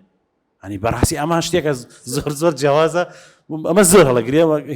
بەڕێزانی هیلاک بوون ئەگەر بیانێ من دێم کۆرەیان بۆ گرم و بەڕێزش ئامادە بێت کاتی زیاد قسەکەن سوپاس پێم وایە بەراوردەکەت تاپان کە ئیستادیەکە و عێراق بوو بەڵام ئەکرا نمونونەکانی تر بەراوردکەی بە کوردستان بە تایبەتی وڵاتانی کەنداو من ئەزانام لە کەنداوە پێشکەوتنی ئابووری هەیە بەس پێشکەوتنی سیاسی نییە ئەبواە ئەمە لە بەرچاو بگردایە کە ئایا ئەکرێن نەوت بۆ مەودای نزیک بۆ شۆتێم بنەی تحتی پێ بینا بکەیت دوای وردە دەستبەرداری داهاتی نەوت ببی وەگەوەی کە لە وڵاتانی کەنداو کردی وڵاتانی کەنداو کردی عیبعاری زۆرە بەس پێم وایە وردە دەستبەرداری ئەو داهاتە بوون کە ئەکرێ عێراق یا هەرێمی کوردستان ئەو سیاسەتەی بگرتا دەبەر خاڵی دووەم مۆزۆی نەروێژ پێم وایە هەڵەتە گەیشتنەگەی هەرچەند کاک مەحموود ڕاستی کردەوە تقریبا نەروێژ لە ڕاستیە مینیمام لە ساسێ ئەتوانێت لەسەر ینی داهاتی نەوت پشت ببەسێ بە داهاتی نەوت بۆ بجێ لە ساسێ مەکزیمام لە سا 5 لەوە زیاتر ناتوانێت بەڕاستی لەبەرەوە ناوهێنانی وڵاتی نەرویژ وەک وڵاتێکی نەوتی پێم وایە هەڵەیە بەرهەمهێنەرێکی گەورەی نەوتە مەبەستمەوە بەڵێ بەرهەمهێنەرێکی گەورەی نەوتە بەڵام پشتی بە هیچ لە ساسێ مەکزیمام لە سا 5 پشتی بجێ نەرویژ پشتی بین قایمە بابەتێکە بەلامەوە سێر و لە ڕاستیا پیا و سالاری و نەوەندی داهات پێم وان نییە و هیچ پەیوەندی بۆ بابەتەوە هەبێ مۆزۆی پیا و سالاری عیلاقی بە ئاین و کۆمەلگای محافزکار و لایانی کۆمەڵایەتی و کۆمەڵەشتەوە هەیە ئەفغانستان وڵاتێکی نەوتی نییە و ئافرەتیش لە دەرەوە نییە ئێران وڵاتێکە لە سا 45 پشتی بەداهاتی نەوت بەستووە و زۆرترین ئافرەت لە کارەکە و چالاکە پێم وایە ئەم نازانم لەکوێ ئەم هینە دێناوە ئەوە دقیق نەبوو خاڵێکی تر ئەو بەڕێزانە کە پەیوەندیشی بە بابەتەکەی ترەوە هەیە ئایا لە ڕاستی ئابووری دوای سیاسەتەکەوێ یا سیاسەت دوای ئابووریەکەوێ ئەوە پێم وایە بابەتێکی زۆر هینە گرنگە و ئەوەی کە بە حساب حیزبە چەپەکان ئەکرێ ببن بە هین کە ئەوە دقیق نییە چونکە ڕاستی ئەوروپای شەرقیمان لە بەردەسایە کە نموزەجێکی تقریبا شکست و خواردووە آخر قسم بەڕاستی بۆ کاک ڕێبوار پێم سەیریان لە 2007 خەریکی ئەم کارەیە و ئەم بابەتانی نەبیستووە کاک ڕێبوار منیش بەڕاستی دەوڵەتی ڕێعیم وتەوە 2 ساڵ لە جامعە و دەمێکیشم بابەتانە بیستین بەعکسەوە گەورەترین ئەداد ئامراز بۆ چەساندنەوە بۆ ملکەچکردنی کۆمەلگا نەوتە داهاتی گشتیەوە کە لەگەڵ ڕێزما ئەو حیزبەی کە تۆ ئیشی بووەکەی لێوەی نزیکی یەکێک جاکاکە حەسە لێ ئاسە بمانگرە یانی تۆ ئەمە کەی پێوەری ئازادیە کاکە ئەمە کەی پێوەری ئازادیە کاکە پێوەری ئازادی ئەوەیە لە سەدان 1970 ئیعلامی ئەم وڵاتە لە سەدان 1970 ئیعلامی زانکۆکانی هەمووی کۆنتڕۆلکە لەناو حیزبەوە بەچی بە نەوت ئەمە کەی داهاتە ئای من بەلامەوە سەیرە ئەم جۆرە قسەکردنە ببوورە ئەگەر جارێکتر ماسەیەکتر کەیتۆ لەوەشە باشتر بێ وایە نەوت زۆر گرنگە و یەکێ لە هۆکارەکانەوەیە کە ئەڵێ نۆ تاکسیشن نۆ ریپرزنتیشن ویزاوت تاکسیشن ئەوە تیۆرێکی بەناوبانگە دروستی شۆڕشی ئەمریکا بوو بەڵێ زۆر خەتەرە تۆ کە تەکس نادەیتە حکوومەت ناتوانانی نوێنەرایەتی خۆت بکەیت باج ئەوەی باجێ دەیتێ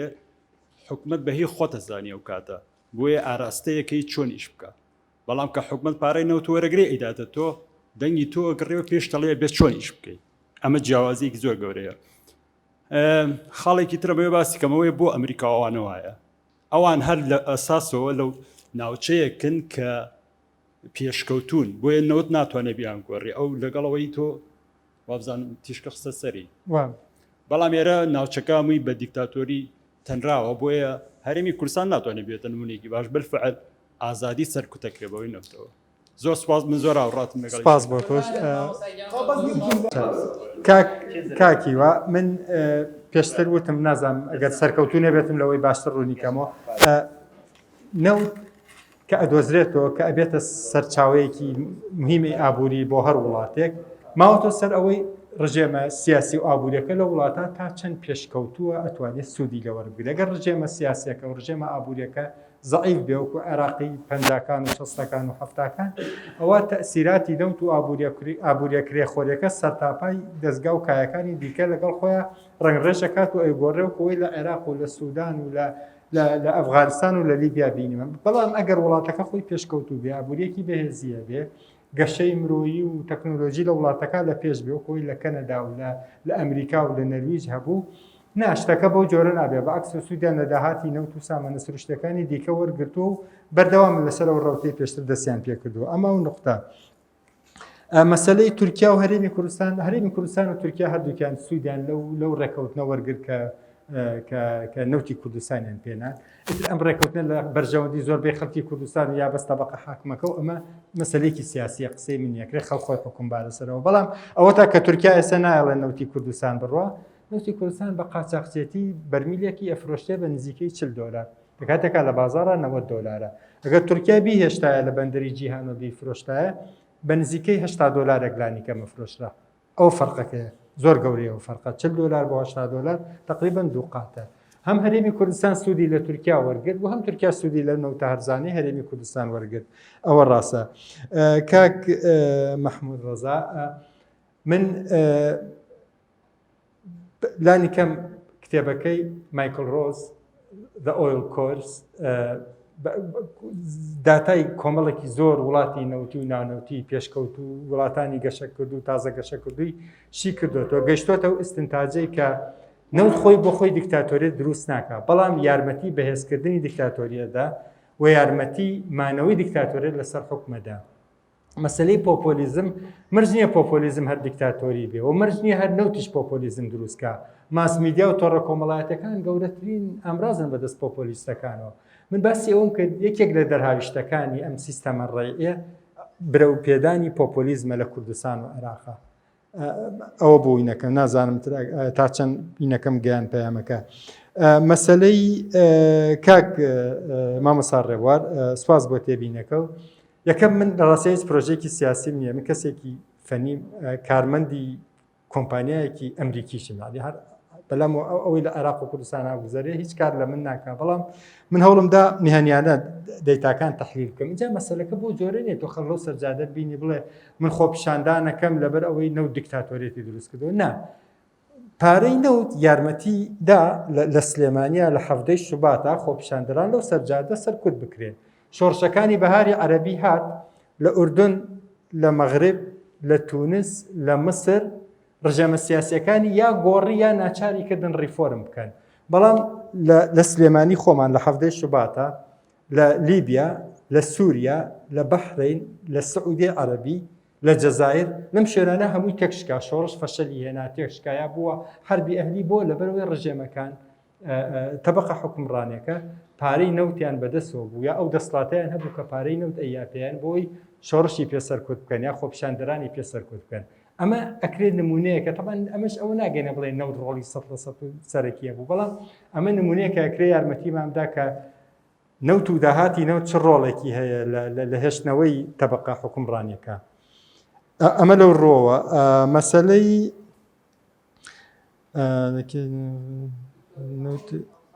باشە کاک دکتۆر محەممەد من سوپاس بۆ تێبینیەکەت مەسەلەی نەوت و پیاو سالاری تۆ پرسیار لەوە کرد نا دراسەیەکی زۆر هەیە بەشی هەرە زۆری ئەو توێژینەوە و کتێبانەی لە ئەدەبیاتی ئۆیل کۆرسا هەیە یەکێک لە مشکیلەکانی ئەوەی کە نەفرەتی نەوت یەکێک لە مشکیلەکان ئەوەیە کە گلەی پێکەن لەو دۆخەی نەوت دروستێکە ئەوەیە بەشداری سیاسی ئافرەتان کەمەکاتەوە و بەشداری ئافرەتان لە بازاڕی کارا کەمەکاتەوە کە لێرە بەشداریان کەم بووە ئۆتۆماتیکی بەشداری سیاسیان کەمە بێتەوە و ئۆتۆماتیکی تەسیل لە دۆخی ئامی ئابووری وڵاتەکەیەکە کۆی گشتی کۆمەلگاکە لە نتیجا ئەناڵێنێ بەهۆی ئەو کەمی بەشداری ئەوانەوە و عێراق و جەزائیر دوو کەیسی وازحن لێراگەتەوە بەراوردیانەکەی بە وڵاتە دراوسێ بێنەوتەکانیان بۆچی ئاوایە ینی هەنێک کەس ئەڵێ مەسەلەی ئیسلام هەنێک کەس ئەڵێ مەسەلەی عەشایری و وینی کۆمەڵات هەموو فاکتەرانە ڕۆڵیان هەیە ڕاستە بەڵام لێرە نەوت دێ بۆی ئەو پیاو سالارەی کە خۆی پێشتر هەبووە بەهێزی بکە زیاتر بیچەسپێنێ زیاتر بە قوتی بکە بە جۆرێک لە نەتیجا کار ئەکار لەوەی کە لە ساچەنی ئافرەتان بێنە بازاڕی کارەوە کاک دکتۆر ڕێبوار ببوورە زۆر تەرکیزم نەبوو لەسەر ئەو نقطەی تۆ باسی کردە 100% هاوڕاتم خۆی یەکێک لەو پێوانانەی حکوومەتێکی بەهێز پێنوێنانەی بووە ئەوەی قرار دەی لەوەی ئایا حکوومەتێک بەهێز یا زەعیفە توانای باسکۆکردنیم حکوومەتەیە کە تۆ حکوومەتێکە هەیە وەکو حکوومەتی عێراق طبعا حکوومەتی هەرێم تۆزێ باشترە لەمڕۆوە بعد سا 2 سا 3 ئەو پەری لە باشترین حاڵە سا 6 و 7 کۆی گشتی داهاتی حکوومەتەکە لەنێم حکوومەتە بێکەڵکە تێکشکاوە لەوەی بتوانێت خۆی بژێنێ ئەمە ئۆکەی ئایا نەوت بۆتە هۆی ئەوەی حکوومەتە ئەوەنە زەعیفیان حکوومەتە زەعیفە بۆتە هۆی ئەوەی کە نەوت ئەو ڕۆڵە خراپە هەیە بێ لە دۆخی سیاسی و ئابووری و کۆمەڵایەتی ئەمە بابەتێکی با بڵێن ئیشکالەدا ئەمە زەوجەی مناقەشە و مشتومڕێکی زۆرە من ناتوانم لە ڕاستی ئێسەیەک لای بکەمەوە دووبارە سوپاس داوای لێبوردنەکە مەگەر بەباشی ئیدارەی کاتەکەمان نەکرد مەمنونم.